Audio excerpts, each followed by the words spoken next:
शास्त्रज्ञानसिद्धये विद्यापीठविधातारं विद्यावारचन्द्रं विद्यार्थवत्सलं वन्दे महामहिमसद्गुरुं स्वस्य सुतताम् अखिलसन्मङ्गलानि भवन्तु.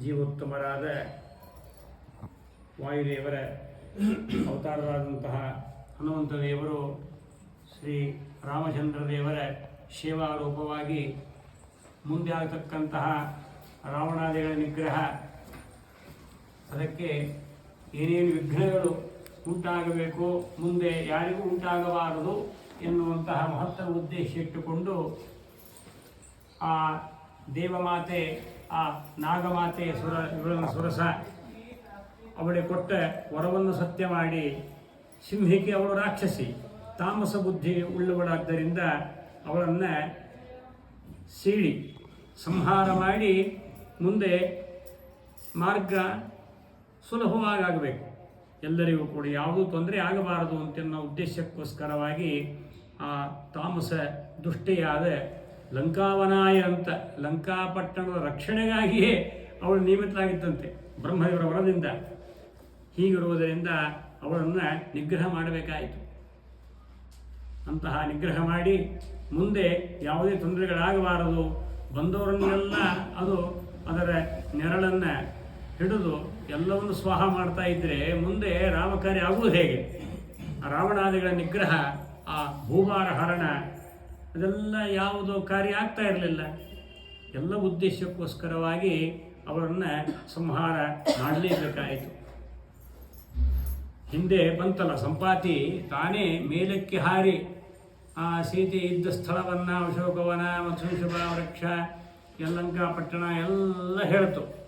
ನೀನೇ ಅವನ ಕಡೆ ಉಂಗುರ ಕೊಟ್ಬಿಡು, ಸಂಪಾತಿ ನೀನೇ ಹೋಗಿ ಕೊಟ್ಟು ಬಂದುಬಿಡು ಅಂತ ಹೇಳ್ಬಿಟ್ರೆ ಆಗಿಬಿಡ್ತಲ್ಲ, ಲಂಕಾಪಟ್ಟಣಕ್ಕೆ ಉಳಿತಿರಲಿಲ್ಲ. ಸಂಪಾತಿ ಪಕ್ಷಿ ಸಹ ಅದು ಸಹ ಸಿಂಹಿಕಾ ಬಾಯಲ್ಲಿ ಅದು ಕೂಡ ತುತ್ತಾಗಿಬಿಡುತ್ತೆ ಸಂಪಾತಿ ಪಕ್ಷಿ. ಹೀಗಾಗಿ ಹೋದವರೆಲ್ಲ, ಇನ್ನು ಅಂಗದನು ಕೂಡ ಹೇಳಿ 100 ಯೋಜನೆ ನಾನು ಹಾರಿಬಿಡ್ತೇನೆ ಅಂದ.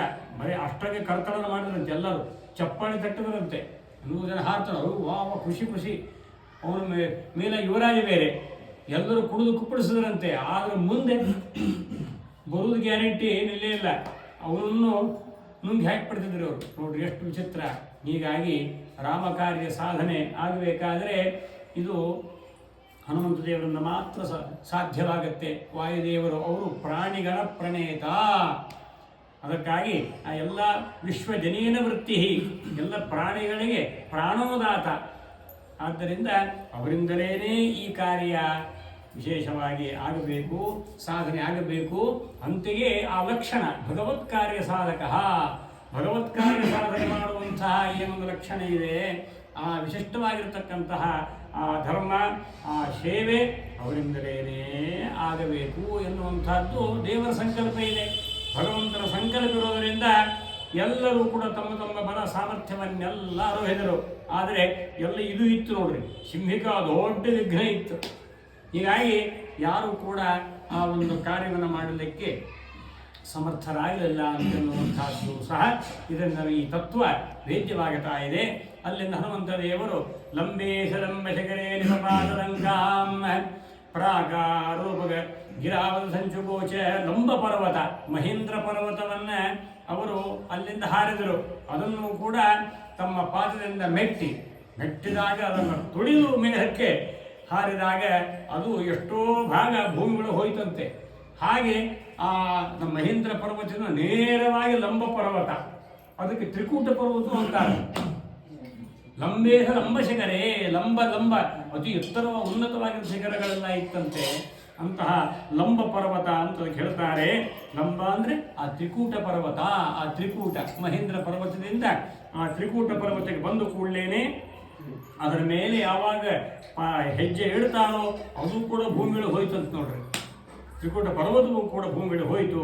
ಹೀಗೆ ಈ ರೀತಿಯಾಗಿ ಅವರ ಅದ್ಭುತವಾಗಿರತಕ್ಕಂತಹ ಆ ಒಂದು ಪರಾಕ್ರಮ. ಆಲಂಬ ಶಕರೇ ಲಂಬೆ ಲಂಕಾ ಪ್ರಾಕಾರ ರೂಪಕ್ಕೆ ನಿಪಪಾತ್ರ ಕಪಿಶ್ರೇಷ್ಠ ಸ ತ್ರಿಕೂಟ ಉಪಶೋಭಿತೆ. ಸಂಗ್ರಹ ರಾಮಾಯಣದಲ್ಲಿ ಅದು ತ್ರಿಕೂಟ ಪರ್ವತ ಅಂತೂ ಉಲ್ಲೇಖ ಮಾಡಿದ್ದಾರೆ. ಈ ರೀತಿಯಾಗಿ ಲಂಬವಾನ ಶಿಖರಂ ಯಶಸ್ಸಃ ಲಂಕಾ ಪ್ರಾಕಾರ ರೂಪಕ್ಕೆ ನಾವು ಅಲ್ಲಿ ನಿಂತು ಬಿಟ್ಟರೆ ಇಡೀ ಲಂಕಾಪಟ್ಟಣವನ್ನೆಲ್ಲ ವೀಕ್ಷಣೆ ಮಾಡುವುದು. ಅಷ್ಟು ವಿಧವಾಗಿರತಕ್ಕಂಥದ್ದಾಗಿದೆ ಇಂತಹ ಅದ್ಭುತವಾಗಿರತಕ್ಕಂಥ ತ್ರಿಕೂಟ ಪರ್ವತ. ಅದರ ಮೇಲೆ ಅದು ಲಂಕೆಯ ಸುತ್ತಲೂ ಒಂದು ಪ್ರಾಕಾರ ಗೋಡೆ ಇದ್ದಂತೆ ಅದು ಶೋಭಿಸ್ತಾ ಇದೆ. ಆ ಪ್ರಕಾರವಾಗಿ ಈ ಸಮುದ್ರ ಲಂಕೆಗೆ ಇದು ಜಲದುರ್ಗ ಅಂತ. ಹೇಗೆ ನರಕಾಸುರ ಅವನು ಸ್ಥಳದುರ್ಗ, ಪಾಶದುರ್ಗ, ಜಲದುರ್ಗ ಅಂತೆಲ್ಲ ಮಾಡ್ಕೊಂಡಿದ್ದ, ಅದನ್ನೆಲ್ಲ ಕತ್ತರಿಸಿ ಕೃಷ್ಣ ಒಳಗೆ ಹೋಗ್ತಾನೆ. ಆ ನರಕಾಸುರನ ಸಂಹಾರ ಮಾಡಿದ. ಅದೇ ನರಕ ಚತುರ್ದಶಿ ದೀಪಾವಳಿ ಅಂತ ಬಂತು. ಅಲ್ಲಿ 16,000 ಕನ್ಯರಿದ್ರು, ಅವರನ್ನೆಲ್ಲ ಸೆರೆಯಲ್ಲಿಟ್ಟಿದ್ದ ಅವನೊಬ್ಬ. ಅವನು ವಾಲಿ, ರಾವಣ ಇವರೆಲ್ಲ ಒಂದೇ ಎಲ್ಲ ಏನಿದ್ರು ರತ್ನ ತಮ್ಮಲ್ಲಿರಬೇಕು, ಅಮೂಲ್ಯವಾದದ್ದೆಲ್ಲ ತಮ್ಮ ಪಟ್ಟಣದಾಗಿರ್ಬೇಕು. ಎಂಥದ್ದು ಸ್ತ್ರೀ ರತ್ನ ಆಗಲಿ, ಯಾವುದೇ ರತ್ನ ಆಗಲಿ, ಯಾವುದೇ ಆಗಲಿ ಎಲ್ಲ ಅವರಲ್ಲಿರಬೇಕು. ಇಂತಹ ಒಂದು ಎಲ್ಲ ದುರ್ಬುದ್ಧಿತ್ತು ಅವರಿಗೆ. ಹೀಗಾಗಿ ಅವರನ್ನೆಲ್ಲ ಸಂಹಾರ ಮಾಡಲೇಬೇಕಾಗಿದೆ ದೇವರು. ಇಂತಹ ಈ ಪ್ರಕಾರವಾಗಿ ಇಂತಹ ಒಂದು ವಿಶಿಷ್ಟವಾಗಿರತಕ್ಕಂತಹ ಲಂಕಾಪಟ್ಟಣಕ್ಕೆ ಪ್ರಾಕಾರ ರೂಪದಂತಿರುವಂತಹ ಪರ್ವತ ಇದು ಪರ್ವತ ದುರ್ಗ. ಒಂದು ಜಲದುರ್ಗ ಯಾವುದು? ಸಮುದ್ರ. ಇನ್ನೊಂದು ಪರ್ವತ ದುರ್ಗ. ದುರ್ಗ ಅಂದರೆ ಪ್ರಾಕಾರದಿಂದ ಇತ್ತು ಅಂತ ಹೇಳ್ತಾ ಇದ್ದಾರೆ. ಈ ರೀತಿಯಾಗಿ ಇಂತಹ ಅದ್ಭುತವಾಗಿರತಕ್ಕಂತಹ ಒಂದು ಪರಾಕ್ರಮವನ್ನು ತೋರಿಸುತ್ತಾ ಹನುಮಂತ ದೇವರು ಮೊದಲು ಎತ್ತರ ರೂಪವನ್ನು ಹರಕೊಂಡ್ರು. ಅದು ವಿಶಿಷ್ಟವಾಗಿರತಕ್ಕಂಥ ಮಹಿಮಾ ಎಂಬ ಯೋಗ ಸಿದ್ಧಿಯಾಯಿತು. ಇಲ್ಲಿ ಬಂದ ಕೂಡಲೇ ಅವರು ಅಣಿಮಾ ಮಹಿಮಾ ಚೈವ ಎಂಬುದಾಗಿ ಅಣಿಮಾದಿ ಅಷ್ಟಸಿದ್ಧಿಗಳು ದೇವತೆಗಳಿರುತ್ತೆ, ಋಷಿಗಳಿರುತ್ತೆ. ಇವರು ದೇವೋತ್ತಮರು, ಅವರಲ್ಲೆಲ್ಲ ಸಿದ್ಧಿ ಇದ್ದೇ ಇರುತ್ತೆ ಅಂತ ಅರ್ಥ.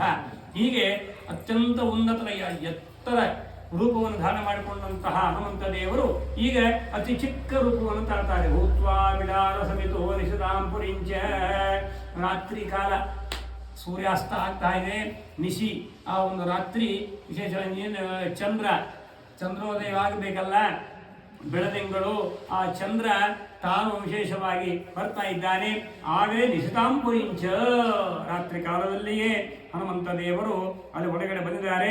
ಈ ಅಣಿಮಾ ಯೋಗ ಸಿದ್ಧಿ ಎಂಬುದಾಗಿ ಅಂತಹ ಹನುಮಂತ ದೇವರು ಬಿಡಾರ ಸಮೇತ ಅಂದರೆ ಬೆಕ್ಕಿನ ಗಾತ್ರದಷ್ಟು ತಮ್ಮ ಶರೀರವನ್ನ ಅಷ್ಟು ಚಿಕ್ಕದಾಗಿ ಮಾಡಿಕೊಂಡು ಆ ನಂತರ ಎಲ್ಲ ಕಡೆಗೂ ನೋಡುವುದಂತೆ. ಇಂತಹ ತಾವು ರಾತ್ರಿಯಲ್ಲಿಯೇ ಆ ಪಟ್ಟಣವನ್ನ ಪ್ರವೇಶ ಮಾಡಬೇಕು ಅಂತ ಅವ್ರ ಕುತೂಹಲ. ಎಷ್ಟು ನೋಡ್ರಿ, ನಿರ್ಭಯತ್ವಂ ಅಂತ ಲಕ್ಷಣ ಅವರಿಗೆ. ನಿರ್ಭಯತ್ವಂ ಏನಪ್ಪ, ಹೀಗೆ ಸಂಚಾರ ಮಾಡ್ತಾ ಇರ್ತಾರೆ ಎಲ್ಲ ಅವರು ನಿಶಾಚರರು. ಅವ್ರ ಮುಂದೆ ನಾನು ಯಾಕೆ ಹೋಗಬೇಕು, ಈಗ ಸುಮ್ಮನೆ ಬಾಗಿಲ ಹಾಕೊಂಡು ಕೂತ್ಬಿಡೋಣ ಮನೆಯೊಳಗೆ, ಬೆಳಗಾದ ಕೂಡ ಹೋಗೋಣ ಅಂತೆ. ರಾತ್ರಿ ಯಾರು ಹೋಗ್ತಾರೆ ಹೊರಗಡೆ, ಇವ್ರು ರಾತ್ರಿ ಹೋಗಲಿಕ್ಕೆ ಹೋಗಿದ್ದಾರೆ, ರಾತ್ರಿಯೇ ಹೋಗ್ಬೇಕು. ಇದು ನಿರ್ಭಯತ್ವ ಲಕ್ಷಣ, ನಿರ್ಭಯತ್ವಂ ಎಂಬುದಾಗಿ ಹೇಳ್ತಾ ಇದ್ದಾರೆ. ಹೀಗೆ ಈ ಪ್ರಕಾರವಾಗಿ ಅವನು ಇಂತಹ ಲಂಕಾಪುರವನ್ನು ಪ್ರವೇಶ ಮಾಡಬೇಕು. ಅವನು ಬೆಕ್ಕಿನ ರೂಪದ ಚಿಕ್ಕ ರೂಪವನ್ನ ಕಾಲಕೊಂಡು ಹೋಗಬೇಕು. ಅಲ್ಲಿ ಗ್ರಾಮ ದೇವತೆ ಲಂಕಿಣಿ, ಇಡೀ ಲಂಕಾಪಟ್ಟಣವನ್ನು ಕಾಯುವಂತಹ ಆ ಲಂಕಿಣಿ ಗ್ರಾಮ ದೇವತೆ ಮಹಾದ್ವಾರದಲ್ಲಿ ನಿಂತಿದ್ದಾಳೆ. ತಡಿತಾಳ ನೋಡಿ, ಯಾವ ಕ್ರಿಮಿಯೂ ಒಳಗಡೆ ನುಸಲಿಕ್ಕೆ ಸಾಧ್ಯವಿಲ್ಲ. ನುಸಲಬೇಕಾದ್ರೆ ಅವಳು ಅಪ್ಪಣೆ ಬೇಕು, ಸಾಧ್ಯವೇ ಇಲ್ಲ. ಅವಳು ಆ ಲಂಕಿಣಿ ಗ್ರಾಮ ದೇವತೆ ಅವಳು. ಹೀಗಾಗಿ ಅವನು ಆ ಸಂದರ್ಭದಲ್ಲಿ ಈ ಹನುಮಂತ ದೇವರನ್ನು ಕೂಡ ತಡಿತಾ ಇದ್ದಾನೆ. ಎಲ್ಲಿ ಹೋಗ್ತಾ ಇದೆಯಾ ಅಂದು ಕೂಡಲೇ ನನ್ನನ್ನು ಎದುರಿಸಲಿಕ್ಕೆ ಯಾರಿಂದಲೂ ಸಾಧ್ಯವಿಲ್ಲ. ಅವರಿಗೂ ಬ್ರಹ್ಮದೇವರ ವರ ಇತ್ತಂತೆ, ಯಾವಾಗ ನಿನ್ನನ್ನು ಕೂಡ ಯಾರು ಸೋಲಿಸ್ತಾರೋ ಅಂದೇ ಲಂಕೆಯ ನಾಶ, ಲಂಕೆಯ ವಿನಾಶ ಅಂದಿನಿಂದ ಎಂಬುದಾಗಿ ಬ್ರಹ್ಮದೇವರು ಮಾತನ್ನು ಹೇಳಿದ್ದರು. ಆ ಕಾರಣ ಬಂದುಬಿಡ್ತಾರೆ. ಇವರು ಕೂಡ ಭಾವಿ ಬ್ರಹ್ಮದೇವರು, ಕೇಳಬೇಕೇ, ಬ್ರಹ್ಮದೇವರವರ ಕೊಟ್ಟವರವರು ಮುಂದಿನ ಬ್ರಹ್ಮ ಪದವಿ ಇವರೇ ಬರ್ತಾರೆ. ಆಗ ಸಂದರ್ಭದಲ್ಲಿ ಅಲ್ಲಿ ಚರ್ಚೆ ನಡೆಯಿತು. ಆ ನಂತರ ಯಾವ ಒಂದು ಕರ್ಮಿಯೂ ಕೂಡ ಒಳಗಡೆ ಹೋಗಲು ಸಾಧ್ಯವಿಲ್ಲ, ನನ್ನನ್ನು ಈ ಎದುರಿಸಿ ಹೋಗಬೇಕು, ಸಾಧ್ಯವೇ ಇಲ್ಲ. ಹೀಗಿರುವುದರಿಂದ ಯಾರಿಗೂ ಈ ಪರದೇಶದವರಿಗೆ ಯಾರಿಗೂ ಕೂಡ ಒಳಗಡೆ ಸಾಧ್ಯವಿಲ್ಲ ಪ್ರವೇಶ ನುಸುಳಲಿಕ್ಕೆ. ಯಾವುದೇ ಒಂದು ಕ್ರಿಮಿಯೂ ಕೂಡ ಒಳಗಡೆ ಹೋಗುವಂತಿಲ್ಲ. ಇದನ್ನ ಆಜ್ಞೆ, ನಮ್ಮ ಸ್ವಾಮಿಗೆ ಆಜ್ಞೆಯಾಗಿದೆ ಅಂತಂದು ಕೂಡಲೇ ಅವಳು ಸ್ತ್ರೀಯಾಗಿದ್ದರೂ ಕೂಡ ರಾಮ ಕಾರ್ಯಕ್ಕೆ ಯಾರು ವಿಘ್ನವನ್ನು ತಂದು ಕೊಡುತ್ತಾರೋ ಅವರಿಗೆ ಶಿಕ್ಷೆ ಕೊಡುವುದು ಧರ್ಮ ಎನ್ನುವುದಾಗಿ ಬಗೆದು ರಾಮನ ಸಂಕಲ್ಪದಂತೆ ಅವರು ಸಂಕಲ್ಪ ಮಾಡಿ ಅದು ಸಮರ್ಪಣೆ ಮಾಡ್ತಾ ಇದ್ರು. ಸಂಕಲ್ಪಯಾಮಾಸ ಸ್ವಶುದ್ಧ ಬುದ್ಧಿ ಸಮರ್ಪ್ಯ ಕೃತ್ಯಾನಿ ಕೃತೀಕೃತಾನಿ ವ್ಯಾಸಾಯ ಭೂಮ್ನೇ ಸುಕೃತಾನಿ ತಾವತ್ ಕರಿಷ್ಯಮಾಣಾನಿ ತಸ್ಯ ಪೂಜಾಂ ಸಂಕಲ್ಪಯಾಮಾಸ ಅಂತ ಹೇಳಿದಂತೆ ಭೀಮಸೇನ ದೇವರು ಶತ್ರುಹನನ ಮಾಡಬೇಕಾದರೂ ಕೂಡ ಸಂಕಲ್ಪ ಶತ್ರುಹರಣ ರೂಪ ಪೂಜಾಖ್ಯಂ ಕರ್ಮ ಕರಿಷ್ಯೆ ಅಂತೇಳಿ ಸಂಕಲ್ಪ ಮಾಡಿ ಅನೇನ ಶತ್ರು ಸಂಹಾರ ರೂಪ ಕರ್ಮಣ ಪೂಜಾ ರೂಪ ಕರ್ಮಣ ಲಕ್ಷ್ಮೀ ನರಸಿಂಹ ಪ್ರಿಯತಾನ್ ಪ್ರೀತ ಹೋದು ಶ್ರೀಕೃಷ್ಣಾರ್ಪಣಮಸ್ತು ಅಂತ ಹೇಳ್ಬಿಡ್ತಾ ಇದ್ರು. ಇದು ಧರ್ಮ, ಭಾಗವತ ಧರ್ಮ. ಸಂಕಲ್ಪ ಇದೊಂದು ಭಾಗವತ ಧರ್ಮವಾದರೆ ಸಮರ್ಪಣವೂ ಕೂಡ ಅದು ಕೂಡ ಭಾಗವತ ಧರ್ಮವಾಗುತ್ತೆ. ಆದ್ದರಿಂದ ಸಂಕಲ್ಪ ಮಾಡಿದ್ದು ಸಮರ್ಪಣ ಭಾವ ಎರಡೂ ಇರಬೇಕು. ಎರಡೂ ಭಾಗವತ ಧರ್ಮ. 30 ಭಾಗವತ ಧರ್ಮಗಳಲ್ಲಿ ಇದು ಕೂಡ ಬಂದಿದೆ, ಸಂಕಲ್ಪ ಸಮರ್ಪಣೆ. ಏಕಾದಶ ಸ್ಕಂದದಲ್ಲಿ ಮತ್ತು 30 ಭಾಗವತ ಧರ್ಮಗಳಲ್ಲಿ ವಿಶ್ಲೇಷಣೆ ಮಾಡ್ತಾರೆ. ಹೀಗೆ ಹನುಮಂತ ದೇವರು ಕೂಡ ಸಂಕಲ್ಪ ಮಾಡಿಬಿಟ್ರು. ಇದು ತಡೆ ಲಂಕಾವನ 7 ಮಹಾತಾಯಿ. ಆ ಸಿಂಹಿಗೆ ಒಬ್ಬಳು ತಡೆಯಾಗಿದ್ಲು, ಅವಳನ್ನು ಮುಗಿಸಿಬಿಟ್ಟಿದ್ದೇನೆ.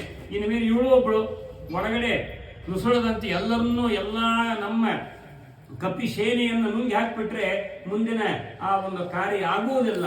ಅದಕ್ಕಾಗಿ ರಾಮನ ಸಂಕಲ್ಪವಿದೆ, ಅದಕ್ಕೆ ನನ್ನನ್ನು ಕಳಿಸಿದ್ದು. ಯಾವುದೇ ಮುಂದೆ ತಡೆ ಆಗಬಾರದು, ಅದಕ್ಕಾಗಿ ನನ್ನನ್ನು ಮುಂದೆ ಕಳಿಸಿದ್ದೇ ಈ ಕಾರಣಕ್ಕೋಸ್ಕರ ಅಂತ ಹೇಳಿ ಅವಳು ಸ್ತ್ರೀ ಆದ್ದರಿಂದ ಏನು ಶಕ್ತಿ ಹಾಕಲಿಲ್ಲ. ಸುಮ್ಮನೆ ಮುಷ್ಟಿ ಒಂದು ಗುದ್ದು ಬಿಟ್ರೆ ಅಷ್ಟೇ. ಅಷ್ಟಕ್ಕೆ ನುಜ್ಜುಗುಜ್ಜಾಗಿ ರಕ್ತಕಾರ ಕೆಳಗೆ ಬಿದ್ದುಬಿಟ್ಲು. ಅವಳು ಸುಣ್ಣಾಗ್ಬಿಟ್ಲು, ಹೋಗಪ್ಪ ನಿನ್ನ ತಡೆದು ತಪ್ಪಾಯಿತು ಅಂತ ಹೇಳಿ ಆಗ ಅವ ಹೇಳಿಬಿಟ್ಲು. ಹಿಂದೆ ಆ ಸಂದರ್ಭದಲ್ಲಿ ಲಂಕಿಣಿ ಹೇಳ್ತಾಳೆ, ಇಂತಹ ಗ್ರಾಮ ದೇವತೆಯಾದ ನನ್ನನ್ನು ಯಾರು ಸೋಲಿಸ್ತಾರೋ ಅವತ್ತೇ ಲಂಕೆಯ ವಿನಾಶ ಆರಂಭವಾಗತ್ತೆ ಎಂಬುದಾಗಿ. ಆದ್ದರಿಂದ ಇನ್ನೇನಪ್ಪ ಮುಗೀತು ರಾವಣನ ಕಥೆ, ಇಷ್ಟೇ ಮುಗೀತು. ಇಷ್ಟು ಕಾಲ ಇತ್ತು, ಒಬ್ಬೊಬ್ಬರೊಂದು ಕಾಲ ಅಂತಾರಲ್ಲ, ಒಂದು ಕಾಲ ಒಬ್ಬರಿಗೆ ಅಂದಾಗ ಸಾತ್ವಿಕರು, ರಾಜಸರು, ತಾಮಸರು ಇದರಲ್ಲಿ ಏರುಪೇರು ಆಗ್ತಾ ಇರುತ್ತದೆ. ಸಾತ್ವಿಕತೆ ಹೆಚ್ಚಾದಾಗ ಸಾತ್ವಿಕತೆ ಭಕ್ತಿ ಎಲ್ಲ ನಡೆಯುತ್ತೆ. ತಾಮಸರು ಹೆಚ್ಚಾದಾಗ ಸಾತ್ವಿಕತೆ ಎಲ್ಲ ಕುಂಠಿತವಾಗುತ್ತೆ. ಅವರೇ ಎಲ್ಲ ಕಡೆಯೂ ಈ ಪ್ರಕಾರವಾಗಿ ಅವರೇ ಬೆಳೀತಾರೆ. ಎಲ್ಲ ಕಡೆಗೂ ನಾನಾ ವಿಧವಾಗಿರತಕ್ಕಂತಹ ಹಿಂಸೆ, ಕೊಲೆ ಮತ್ತು ಅನಾಚಾರ, ವ್ಯಭಿಚಾರಗಳು ಎಲ್ಲವೂ ತಾಂಡವವಾಡುತ್ತೆ. ಹೀಗೆಲ್ಲ ಇದೆ. ಆದ್ದರಿಂದ ಈ ರೀತಿಯಾಗಿ ಈ ರಾವಣನ ಒಂದು ಹಿಂಸೆ ಮತ್ತು ಈ ಪ್ರಕಾರ ನಾನಾ ವಿಧವಾಗಿರತಕ್ಕಂತಹ ವ್ಯಭಿಚಾರ, ದರ್ಪ ಎಲ್ಲವೂ ತಾಂಡವವಾಡ್ತಾ ಇದೆ. ಇದು ಕೊನೆಗಾಣಬೇಕು, ಇದು ಮುಗಿಬೇಕು. ಅದಕ್ಕೆ ಈ ಕಾಲ ಬಂತು ಅಂತ ಅವಳು ಅನ್ಕೊಂಡ್ಬಿಟ್ಲು ಅಂತ ನೋಡ್ರಿ. ಬ್ರಹ್ಮದೇವರ ಮಾತನ್ನು ಹೇಳಿದರು, ಸತ್ಯಂ ವಿಧಾತು ನಿಜಭೃತ್ಯ ಭಾಷಿತಂ ಅಂತ ಹೇಳಿದಂತೆ ಈ ಪ್ರಕಾರವಾಗಿ ಯಾವುದೇ ಗ್ರಾಮ ದೇವತೆಗಳಿಗಿಂತಲೂ ಹನುಮಂತ ದೇವರು ಮಿಗಿಲು ಎನ್ನುವಂಥ ತತ್ವ ತೋರಿಸಿಕೊಡ್ತಾ ಇದ್ರು. ಒಂದು ಊರಿದ್ರೆ ಒಂದು ಹನುಮಪ್ಪ ಇರಲೇಬೇಕು. ಪ್ರಾಣದೇವರನ್ನ ವ್ಯಾಸರಾಜರು 750 ಮೇಲ್ಪಟ್ಟು ಪ್ರಾಣದೇವರನ್ನ ಎಲ್ಲ ಕಡೆಗೂ ವಿಶೇಷವಾಗಿ ಸ್ಥಾಪನೆ ಮಾಡಿದ್ದು, ಪ್ರತಿಷ್ಠೆ ಮಾಡಿದ್ದು ನಮಗೆಲ್ಲ ವೇದ್ಯವಾಗಿದೆ. ಎಲ್ಲ ಕಡೆ ಒಂದು ಊರಿದ್ದು ಒಂದು ಮಹಾತ್ಮ. ಇದರಲ್ಲಿ ಊರಲ್ಲಿ ಹನುಮಪ್ಪ, ಊರಿನ ಹನುಮಪ್ಪ ಅದ್ಭುತವಾಗಿರ್ತಕ್ಕಂತಹ, ಅದರಿಂದ ನಮಗೆಲ್ಲ ರಕ್ಷಣೆ ನಮಗಾಗುವಂತಹದ್ದಾಗಿದೆ. ಆದ್ದರಿಂದ ಹನುಮಂತ ದೇವರ ವಿಶಿಷ್ಟವಾಗಿರ್ತಕ್ಕಂತಹ ಸ್ಮರಣೆ ಮಾಡಬೇಕಾದರೆ ಅವರನ್ನೇ ಎಲ್ಲ ಗ್ರಾಮ ದೇವತೆಗಳನ್ನು ನಾವು ವಿಶೇಷವಾಗಿ ಆರಾಧನೆ ಮಾಡಬೇಕು. ಆದರೆ ಎಲ್ಲ ಪರಿವಾರತ್ವೇನ ಮಾಡಬೇಕು ಅಂತೆಲ್ಲ ಹೇಳ್ತಾರೆ ಹೊರತು ಸರ್ವೋತ್ತಮತ್ವೇನ ಅವರ ಆರಾಧನೆ ಮಾಡುವಂತಿಲ್ಲ. ಆದರೆ ಎಲ್ಲಕ್ಕಿಂತಲೂ ಮಿಗಿಲು ಸರ್ವಜೀವೋತ್ತಮರು ಮುಖ್ಯ ಪ್ರಾಣದೇವರು ಎನ್ನುವುದು ವೇದ್ಯವಾಗುತ್ತಾ ಇದೆ. ಇನ್ನು ಹನುಮಂತ ದೇವರು ಒಳಗಡೆ ಬಂದ್ಬಿಟ್ರೆ ಇನ್ಯಾವುದು ತೊಂದರೆ ಇಲ್ಲ, ಇನ್ಯಾರೂ ಕೂಡ ತಡೆಯವರು ಯಾರೂ ಇಲ್ಲೇ ಇಲ್ಲ. ಮುಂದೆ ಕಪಿಸೇನೆ ಅತ್ಯಂತ ನಿರಾತಂಕವಾಗಿ ಯಾವುದೇ ಭಯ ಮತ್ತು ವಿಶೇಷವಾಗಿರ್ತಕ್ಕಂಥ ಒಳಗಡೆ ಯಾವುದೇ ತೊಂದರೆ ಇಲ್ಲದೇನೆ ನಿರ್ಭೀತನಾಗಿ ಅವರೆಲ್ಲ ಈ ಲಂಕಾಪುರವನ್ನು ಪ್ರವೇಶ ಮಾಡಿ ಸ್ವಚ್ಛಂದವಾಗಿ ಎಲ್ಲ ಕಡೆಗೂ ಅವರು ಹಾರಾಡಬಹುದು ಎನ್ನುವಂಥದ್ದು ನೋಡ್ರಿ ಮುಂದಿನ ಚಿತ್ರಣ. ಎಲ್ಲ ಇದೆಲ್ಲ ನೋಡ್ರಿ ವಿಶೇಷವಾಗಿ ಪ್ರತಿಯೊಂದು ಕೂಡ ಮುಂದೆ ಏನೇನಾಗಬೇಕು ಪ್ರತಿಯೊಂದು ಎಲ್ಲ ಸಿದ್ಧ ಮಾಡಲಿಕ್ಕಾಗಿ ಎಂಥ ದೂತ ನೋಡ್ರಿ ಹನುಮಂತ ದೇವರು. ಈ ರೀತಿ ಎಲ್ಲವನ್ನು ಮೊದಲೇ ಒಂದು ವಿಶಿಷ್ಟವಾದಂಥ ಹೀಗೆ ಈ ಇದರಲ್ಲಿ ಚಾತುರ್ಮಾಸ್ಯಕ್ಕೆ ಮಹಾಸ್ವಾಮಿಗಳು ಈ ಊರಿಗೆ ಬರ್ತಾರಂದ್ರೆ ಮೊದಲೇ ಎಲ್ಲ ಪ್ಲಾನ್ ಮಾಡ್ಕೋತ ನೋಡ್ರಿ ಕ್ಲೀನಾಗಿ. ವರ್ಷಾನುಗಟ್ಟಲೆ ಎಲ್ಲ ಮೀಟಿಂಗ್ ಮಾಡಿ ಪ್ಲಾನ್ ಮಾಡಿದಾಗ ಎಲ್ಲ ಸುಲಲಿತವಾಗಿ ಎಲ್ಲ ನಡೆದು ಬಿಡ್ತದೆ. ಹಾಗೆ ಮುಂದೆ ರಾಮ ಕಾರ್ಯ ದೊಡ್ಡ ಯುದ್ಧವಾಗಬೇಕಾಗಿದೆ, ಯುದ್ಧಕಾಂಡ. ಆವಾಗ ಯಾವುದೂ ತೊಂದರೆ ಆಗಬಾರದು, ಯಾರಿಗೂ ತೊಂದರೆ ಆಗಬಾರದು, ಯಾವುದು ರಾಕ್ಷಸರಿಂದಲೂ ತೊಂದರೆ ಆಗಬಾರದು. ಇಂತಹ ಮಹತ್ತರ ಉದ್ದೇಶ ಹನುಮಂತ ದೇವರದಿತ್ತು ಅಂತ ಹೇಳ್ತಾ ಇದ್ದಾರೆ. ಮುಂದೆ ಹನುಮಂತ ದೇವರು ಸೀತಾನ್ವೇಷಣೆ ಅಲ್ಲಿ ನಾಟಕ ಮಾಡ್ತಾ ಇದ್ದಾರೆ. ರಾತ್ರಿ ಬೇರೆ ಆಗ್ತಾ ಇದೆ. ಮಾರ್ಗಮಾನೋ ಮಹಿಷ್ಯಾಂತಹ ಶೋಷೋಕವನಿಕಾತಲೇ ಪ್ರದರ್ಶನ ವೃಕ್ಷ ಮೂಲಚ್ಯುತ ರಮಾಕೃತಿ ಎಲ್ಲ ಗೊತ್ತು ಸಂಪಾತಿ ಹೇಳಿ ಬಿಟ್ಟಿದ್ದಾನೆ. ಶೋಷಭಾ ವೃಕ್ಷ ಇವರು ಸರ್ವಜ್ಞರು, ರಾಮನು ಅವನು ಸರ್ವಜ್ಞನಾದ ಪ್ರಾಣದೇವರಿಗೂ ಅವನ ಪತಿ ಪ್ರಾಣನಾಥ ಅಂದಬಳಿಕೆ ಎಲ್ಲ ಗೊತ್ತೇ ಗೊತ್ತು. ಆದರೂ ಸಹ ಹನುಮಂತೇವರಿಗೂ ಗೊತ್ತು. ಸಂಪಾತಿ ಬೇರೆ ಹೇಳಿದಾನೆ, ನೇರವಾಗಿ ಅಶೋಕವನಕ್ಕೆ ಹೋಗಿ ಅಲ್ಲಿ ಉಂಗುರ ಕೊಟ್ಟು ಸೀತೆಯನ್ನು ಕಂಡುಕೊಂಡು ಮತ್ತೆ ಯಥಾಪ್ರಕಾರ ಬಂದುಬಿಡ್ಬೇಕಾಯಿತು. ಇಲ್ಲ, ಇನ್ನೂ ರಾಮನ ಸಂಕಲ್ಪ ಇದೆ. ಇಡೀ ಲಂಕಾಪುರವನ್ನೆಲ್ಲ ಅನ್ವೇಷಣೆ ಮಾಡಬೇಕು, ಎಲ್ಲ ಕಡೆಗೂ ಹುಡುಕುವಂತೆ ಮಾಡಬೇಕಷ್ಟೇ. ಏನೇನಿದೆ ಜಗತ್ತಿಗೆ ತೋರಿಸ್ಬೇಕಲ್ಲ, ಅದನ್ನು ವಾಲ್ಮೀಕಿ ರಾಮಾಯಣದಲ್ಲಿ ವಿಸ್ತಾರವಾಗಿ ವರ್ಣನೆ ಮಾಡ್ತಾರೆ. ನಿಶಾಚರರು ಅವರ ಚರ್ಯ ಹೇಗಿರುತ್ತದೆ, ಹಾಗೆ ಅವರ ಭೋಗ ಎಂತಹ ವೈಭೋಗ, ಎಂತಹ ಸ್ವಚ್ಛಂದ ಪ್ರವೃತ್ತಿ, ಎಂತಹ ಒಂದು ತಾಮಸ ಬುದ್ಧಿ, ಈ ರೀತಿಯಾಗಿ ಇದನ್ನೆಲ್ಲ ಲೋಕಕ್ಕೆ ತೋರಿಸಬೇಕು ಅಂತ ಹೇಳುತ್ತಾ ಅವರು ಹನುಮಂತ ದೇವರು ಎಲ್ಲ ಕಡೆಗೂ ಕೂಡ ಅಂತ ಸೀತಾನ್ವೇಷಣೆ ಕಾರ್ಯವನ್ನೇ ನಟನೆ ಮಾಡ್ತಾ ಇದ್ದಾರಂತೆ. ಒಳಗೆ ಹೊರಗೆ ಎಲ್ಲ ಕಡೆಗೂ ಕೂಡ ಎಲ್ಲ ಅಂತಃಪುರದ ಎಲ್ಲ ಕಡೆ ಆ ಕಿಂಡಿ ಬೆಳಗ್ಗೆಂದ ನೋಡ್ತಾ ಇದ್ದಾರೆ. ನೋಡಿದರೆ ಯಾಕಾದ್ರೂ ನೋಡ್ದಪ್ಪ ನಾನು, ಅಸ್ತವ್ಯಸ್ತಂ ಸಮಸ್ತಂ, ಒಂದರಿಗಿಂತೂ ಅಸ್ತವ್ಯಸ್ತ. ಕೆಲವು ಕಡೆ ಎಲ್ಲ ಪಾನಮತ್ತರಾಗಿ ಎಲ್ಲರೂ ಕೂಡ ಎಲ್ಲ ಕುಡಿದು ಕುಪ್ಪಳಿಸ್ತಾ ಇದ್ದಾರೆ. ಎಲ್ಲರೂ ಕೂಡ ವಾದ್ಯ, ಒಬ್ಬರು ವೀಣೆ ನುಡಿಸ್ತಾರೆ, ಒಬ್ಬರು ಅದೇ ರೀತಿಯ ಮೃದಂಗ ನುಡಿಸ್ತಾರೆ, ಒಬ್ಬರು ಈ ಪ್ರಕಾರ ನಾನಾ ವಿಧ ಕೊಡೋದು, ಈ ಪ್ರಕಾರ ನಾನಾ ವಿಧವಾಗಿರ್ತಕ್ಕಂಥ ವಾದ್ಯವನ್ನೇ ಆಲಿಂಗಿಸಿಕೊಂಡು ಅಲ್ಲೇ ನಿದ್ರೆ ಹೋಗ್ತಾರಂತೆ. ಮೈ ಮೇಲೆ ಪ್ರಜ್ಞೆನೇ ಇಲ್ಲ, ಬಟ್ಟೆ ಇದೆಯೋ ಇಲ್ಲೋ, ಏನು ಮೈ ಮೇಲೆ ಎಚ್ಚರಿಕೆ ಇಲ್ಲ. ಹೀಗಾಗಿ ಎಲ್ಲರೂ ಈ ರೀತಿಯಾಗಿ ತಮ್ಮ ಪ್ರಕಾರ ಪ್ರಜ್ಞೆ, ಯಾರು ಬಂದರು ಯಾರು ಹೋದರು ಯಾವುದು ಕೂಡ ಗಮನವೇ ಇಲ್ಲ. ಈ ರೀತಿಯಾಗಿ ಮೈ ಮರೆತು ಸ್ವಚ್ಛಂದರಾಗಿ ಅಷ್ಟು ವೈಭೋಗದಲ್ಲಿ ಎಲ್ಲರೂ ಪಾರ್ಟಿಯಲ್ಲಿ ತಲ್ಲರಾಗಿಬಿಟ್ಟಿದ್ದಾರೆ. ಏನಂತಿಂತಹ ಆ ಒಂದು ವಿಶಿಷ್ಟವಾದಂತಹ ತಾಮಸ ಆಹಾರ, ಆ ತಾಮಸವಾದ ಪೇಯ, ಅದರಿಂದ ಆ ಒಂದು ಉನ್ಮಾದ ಕೇಳಬೇಕೆ, ಅದರಿಂದ ಮಾಡಬಾರದ್ದೆಲ್ಲ ಯದ್ವಾ ತದ್ವಾ ಭವಿಷ್ಯತಿ ಹೇಳ್ತಾರೆ. ಈ ರೀತಿಯಾಗಿ ಮೊದಲೇ ಇಂತಹ ವಿಚಿತ್ರವಾದದ್ದು, ಅದರಲ್ಲಿಯೂ ಕೂಡ ಮೊದಲೇ ರಾಕ್ಷಸ, ಮೊದಲೇ ಅಂತಹ ಒಂದು ದುಷ್ಟ ಬುದ್ಧಿ, ಅದು ತಾಮಸ ಜೀವ, ಅದರಲ್ಲಿಯೂ ಶರೇ ಬೇರೆ ಕುಡಿದು ಬಿಟ್ಟು ಇನ್ನು ಗತಿ ಹೇಳ್ರಿ. ಯದ್ವಾ ತದ್ವಾ ಆಗುವುದೇ ಇಂಥ ಸ್ಥಿತಿ ಆಗಿಬಿಡ್ತು. ಎಲ್ಲ ಕಡೆ ನೋಡುತ್ತಾ ಎಲ್ಲ ಕಡೆ ಕೂಡ ಸೀತಾ, ಒಂದು ಕಡೆ ಮಾತ್ರ ಏನೂ ಇರಲಿಲ್ಲ ನೋಡು, ಬರೇ ರಾಮನಾಮ ಇತ್ತು, ನಿರಂತರ ಎಲ್ಲ ತುಳಸಿ ವನ ಇತ್ತು, ಅದೇ ವಿಭೀಷಣನ ಮನೆ. ವಿಭೀಷಣನ ಮನೆಯಲ್ಲಿ ಮಾತ್ರ ಶ್ರೀರಾಮಚಂದ್ರನ ಭಜನೆ, ವಿಶಿಷ್ಟವಾದಂತಹ ಎಲ್ಲ ಪ್ರಾತಃಪ್ರದ ಸಾಯಾಂತಂ ಸಾಯಾದಿ ಪ್ರಾತಂತತಃ ಯತ್ಕರೋಷಿ ಜಗನ್ನಾಥ ತದಸ್ತು ತವ ಪೂಜನಂ, ಅಲ್ಲಿ ಮಾತ್ರ ಇತ್ತಂತು. ಭಕ್ತ ವಿಭೀಷಣ ಪ್ರಾತಃ ಕಾಲದ ಸಾಯಂಕಾಲದವರೆಗೂ ನಿರಂತರವಾಗಿ ಎಲ್ಲ ಭಗವಂತನ ಒಂದು ಸೇವಾ ಕಾರ್ಯವನ್ನು ಮಾಡ್ತಾ ಇದ್ದ.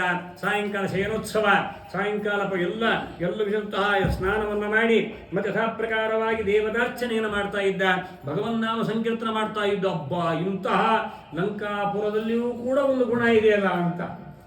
ಘೋರ ಯುಗ ಕಲಿಯುಗ, ಇಂತಹ ಕಲಿಯುಗದಲ್ಲಿಯೂ ಕೂಡ ಒಂದು ಗುಣ ಇದೆಯಂತೆ. ಮುಂದೆ ಹೇಳ್ತಾರೆ, ಕೃಷ್ಣ ಸ್ಮರಣೆ ಒಂದೇ ದೊಡ್ಡ ಗುಣ ಅಂತ ಹೇಳ್ತಾರೆ ಶುಕಾಚಾರ ಪರೀಕ್ಷೆದಲ್ಲಿಗೆ. ಹೇಗೋ ಹಾಗೆ ಈ ಲಂಕಾಪುರದಲ್ಲಿ ಬರೇ ಪಾಪ ಬುದ್ಧಿ, ಬರೇ ಎಲ್ಲ ಗುಡುಗಳು, ಬರೇ ಒಂದು ಪಾಪ ಕಾರ್ಯವನ್ನೇ ನೋಡ್ತಾ ಇದ್ದೇವೆ. ನೋಡಬಾರ್ದನ್ನೆಲ್ಲ ನೋಡಿಬಿಟ್ಟೆ ನಾನು, ಆದರೆ ಇವತ್ತು ಸಾರ್ಥಕ ಆಯ್ತಪ್ಪ. ಅದೆಲ್ಲ ನೋಡಿದ್ದಕ್ಕೆ ಪಾಪ ಬಂತಲ್ಲ. ಈ ವಿಭೀಷಣನ ಮನೆ, ಈ ಭಕ್ತರ ದರ್ಶನದಿಂದ ನನ್ನೆಲ್ಲ ಪಾಪ ಪರಿಹಾರವಾಗಿ ಉಳ್ಕೊಂಡ್ಬಿಟ್ರಂತೆ. ಅಷ್ಟು ಇಲ್ಲಿ ಮಾತ್ರ ಇವನು ಯೋಗ್ಯ, ಇವನ್ನ ನಾನು ರಾಮನ ಪಕ್ಷಕ್ಕೆ ಸೇರಿಸ್ತೇನೆ ಅಂತ ಹಾಗೆ ಸಂಕಲ್ಪ ಮಾಡಿಬಿಟ್ರು. ಯೋಗ್ಯ ಇವನು. ಆದ್ದರಿಂದ ವಿಭೀಷಣ ರಾವಣನ ಸಹೋದರ ತಮ್ಮನಾಗಿದ್ದರೂ ಕೂಡ ಪರಮ ಭಕ್ತನಾಗಿದ್ದಾನೆ. ಆದ್ದರಿಂದ ಹನುಮನ ನಂಬಿದ ವಿಭೀಷಣ ಗೆದ್ದ ಅಂತ ಹೇಳ್ತಾ ಇದ್ದಾರೆ. ಹನುಮನ ನಂಬಿದ್ದ ಸುಗ್ರೀವ, ಅವನೂ ಗೆದ್ದ. ಹನುಮನ ಯಾರು ನಂಬಲಿಲ್ಲ, ವಾಲಿ. ಹನುಮನ ನಂಬದ ವಾಲಿಯು ಬಿದ್ದ, ರಾವಣನೂ ಬಿದ್ದ. ಹನುಮನ ಮತವೇ ಹರಿಯ ಮತವು ಅಂತ ಹೇಳ್ತಾ ಇದ್ದಾರೆ. ಹೀಗಾಗಿ ಅಂತಹ ಹನುಮಂತ ದೇವರು ಯಾರ ಮೇಲೆ ಅನುಗ್ರಹ ಮಾಡ್ತಾರೋ ಅವರ ಮೇಲೆ ಭಗವಂತನ ಅನುಗ್ರಹ ಆಗತ್ತೆ ಅಂತ ಇದೇ ಸಾಕ್ಷಿ. ದೀನಂ ದೂನಂ ಅನಾಥಂ ಶರಣಾಗತಂ ಉದ್ಧರ ಇತಿ ವಿಜ್ಞಾಪನ ಕರ್ತೃಣಾಂ ರಾಯ ಹೇಳ್ತಾರೆ. ಬೆಟ್ಟು ಮಾಡಿ ತೋರಿಸ್ತಾರಂತೆ, ಯಾರನ್ನು ಉದ್ಧಾರ ಮಾಡಪ್ಪ ಭಗವಂತ, ಇವನು ಒಳ್ಳೆಯ ಸಾಧು ಪ್ರಾಣಿ, ಒಳ್ಳೆ ಸಾಧನ ಮಾಡಿದ್ದಾನೆ, ಪರಮಯೋಗ್ಯ, ಅನುಗ್ರಹ ಮಾಡಪ್ಪ, ಮೋಕ್ಷ ಕೊಡು ಅಂತ ಪ್ರಾರ್ಥನೆ ಮಾಡಿದ ಯಾರನ್ನ ಬೆಟ್ಟ ಮಾಡಿ ತೋರಿಸ್ತಾರೋ ಅವರಿಗೆ ರೈಟ್, ನೀ ಹೇಳಿದ ಮಾತ್ರಕ್ಕೆ ಆಯಿತು, ಅಷ್ಟು ತಥಾಸ್ತು ಅಂದ್ಬಿಡ್ತಾರೆ. ಇಷ್ಟು ಅಂತಹ ವಿಭೀಷಣ ಅಂತಹ ಅದಕ್ಕಾಗಿ ಭಕ್ತ ಪ್ರಿಯಂ ಸಕಲ ಲೋಕ ನಮಸ್ಕೃತಂಚ, ಯಾರು ಭಕ್ತರಿಗೆ ಅತ್ಯಂತ ಪ್ರೀತಿಗೆ ಪಾತ್ರರಾಗ್ತಾರೋ ಅವರು ಪರಮಾತ್ಮನ ಪ್ರೀತಿಗೆ ಪಾತ್ರರಾಗ್ತಾರೆ ಎಂಬಂಥ ತತ್ವ ಇಲ್ಲಿ ತೋರಿಸ್ತಾ ಇದ್ದರಿಂದ ಹನುಮಂತ ದೇವರು ವಿಭೀಷಣನಿಗೆ ಅಷ್ಟು ಪರಮಾನುಗ್ರಹ ಮಾಡ್ತಾ ಇದ್ದಾರೆ. ಒಳಗೆ ಹೊರಗೆ ಎಲ್ಲ ಕಡೆಗೂ ಹುಡುಕುತ್ತಾ ಅಲ್ಲಿ ಬಂದು ರಾವಣನ ಅಂತಃಪುರ ಅಲ್ಲಿ ನೋಡ್ತಾರೆ. ಹಬ್ಬ ದಿಗ್ಭ್ರಾಂತರಾಗಿ ಬಿಟ್ಟರು. ರಾವಣ ಮಲಗಿದಾನೆ. ಅಲ್ಲಿ ಅತ್ಯಂತ ಪರಮ ಚೆಲುವೆ ಪರಮ ಸುಂದರಿಯಾಗಿರ್ತಕ್ಕಂಥವಳನ್ನು ನೋಡಿಬಿಟ್ಟು ಅಯ್ಯೋ ಸೀತಿಲಿದ್ದಾಳಲ್ಲ ಅಂತ ಅಂದ್ಕೊಂಡ್ಬಿಟ್ರಂತೆ. ಆ ನಂತರ ಒಮ್ಮೆಲಿಗೆ ಸೀತಾ ಸಿಕ್ಬಿಟ್ಲು ಅಂತ ಹೇಳಿ ಚುಚುಂಬ ಪುಚ್ಛಂ ಎಲ್ಲ ಕಪಿಚೇಷ್ಟೆ ಆರಂಭ ಆಯ್ತಲ್ಲ, ತನ್ನ ಆ ಬಾಲಕ್ಕೆ ಚುಂಬಿಸ್ಕೊಡ್ತದಂತೆ. ಆ ನಂತರ ಅಲ್ಲಿ ಕುಣಿಲಿಕ್ಕೆ ಆರಂಭ ಮಾಡಿದ್ರಂತೆ. ಒಂದು ಕಪಿಚೇಷ್ಟೆ ಅಂತಾರಲ್ಲ, ಆ ಕೋತಿ ಚೇಷ್ಟೆ ಅಲ್ಲಿ ಆರಂಭವಾಗಿದೆ. ಕ್ಷಣ ಹೊತ್ತು ಹಾಗೆ ಸೀತಾದೇವಿ ಸಿಕ್ಕಳು. ಆಮೇಲೆ ಕ್ಷಣ ಹೊತ್ತು ಆದ ನಂತರ ಮತ್ತೆ ಯೋಚನೆ ಮಾಡ್ಬಿಟ್ರು. ತಕ್ಷಣ ತಲೆ ಬಡ್ಕೊಂಡ್ರು. ಏನಿದು, ನಾನು ಏನು ಕಂಡೆ ಇಲ್ಲಿ? ಯಾರು? ಆ ಪಾದ ನೋಡ್ತಾರಂತೆ. ಸೀತಾದೇವಿಯ ಪಾದದಲ್ಲಿ ಪದ್ಮರೇಖೆ ಇರುತ್ತದೆ, ಇವಳ ರೇಖೆಯೂ ಕಾಗೆ ರೇಖೆ. ಇದು ಚೆಲುವೆ ಇದ್ರೂ ಕೂಡ ಎಲ್ಲ ಸೀತೆ ಆಗ್ತಾರೇನು? ಸಾಧ್ಯವಿಲ್ಲ. ಹೀಗಿರೋದ್ರಿಂದ ಇವಳು ಸೀತೆ ಅಲ್ಲ ಅಂತ ನಿಶ್ಚಯ ಮಾಡಿಕೊಂಡ್ರು. ಅದನ್ನ ಇಷ್ಟೆಲ್ಲ ನೋಡಿದ್ದು ಆ ದೃಷ್ಟಿನೇ ಬೇರೆ. ಅವ್ರಿಗೇನು ಯಾವುದೇ ವಿಕಾರ ಆಗಲೇ ಇಲ್ಲ. ತಿಳಿತಾ? ಅಂತೂ ನಾನು ಬ್ರಹ್ಮಚಾರಿ, ನೋಡಬಾರ್ದು ನೋಡಿಬಿಟ್ಟಲ್ಲ ಇಲ್ಲಿ ಲಂಕಾಪಟ್ಟಣದಲ್ಲಿ, ಎಂಥ ದುರವಸ್ಥೆಪ್ಪ, ಯಾಕಾದರೂ ಬಂದೆ ಲಂಕಾಪಟ್ಟಣಕ್ಕೆ ಅಂತ. ಆದರೆ ಅವರಿಗೆ ಏನು ವಿಕಾರ ಆಗಲಿಲ್ಲ. ಇದು ಆಶ್ಚರ್ಯ. ಹನುಮಂತ ದೇವರು ಎಲ್ಲರಲ್ಲೂ ಅವರೇ ಇದ್ದುಕೊಂಡು ಶ್ವಾಸೋಚ್ಛ್ವಾಸ ಕ್ರಿಯೆ ಮಾಡೋರೇ ಅವರು. ಎಲ್ಲ ಪ್ರಾಣ ಎಲ್ಲ ಅದಕ್ಕೆ ಹೇಳ್ತಾರೆ, ಸರ್ವೇಂದ್ರಿಯ ಅಭಿಮಾನಸ್ಥ ಮುಖ್ಯ ಪ್ರಾಣಸ್ಥ ವಿಷ್ಣುನ, ಎಲ್ಲರಲ್ಲೂ ಅವರೇ ಇದ್ದಾರೆ. ಅವರಿಗೇನು ಯಾವುದೇ ವಿಕಾರ. ಅದಕ್ಕಾಗಿ ಇಂಧನಗತ ಪಾವಕದಂತೆ ಇರುತಿಹರು. ಪರಮಾತ್ಮ ಹೇಗಿದ್ದಾನೆ? ಕಟ್ಟಿಯೊಳಗೆ ಬೆಂಕಿ ಹೇಗಿರುತ್ತೋ ಹಾಗೆ ದೇವರು ಒಳಗಿರ್ತಾನಲ್ಲ.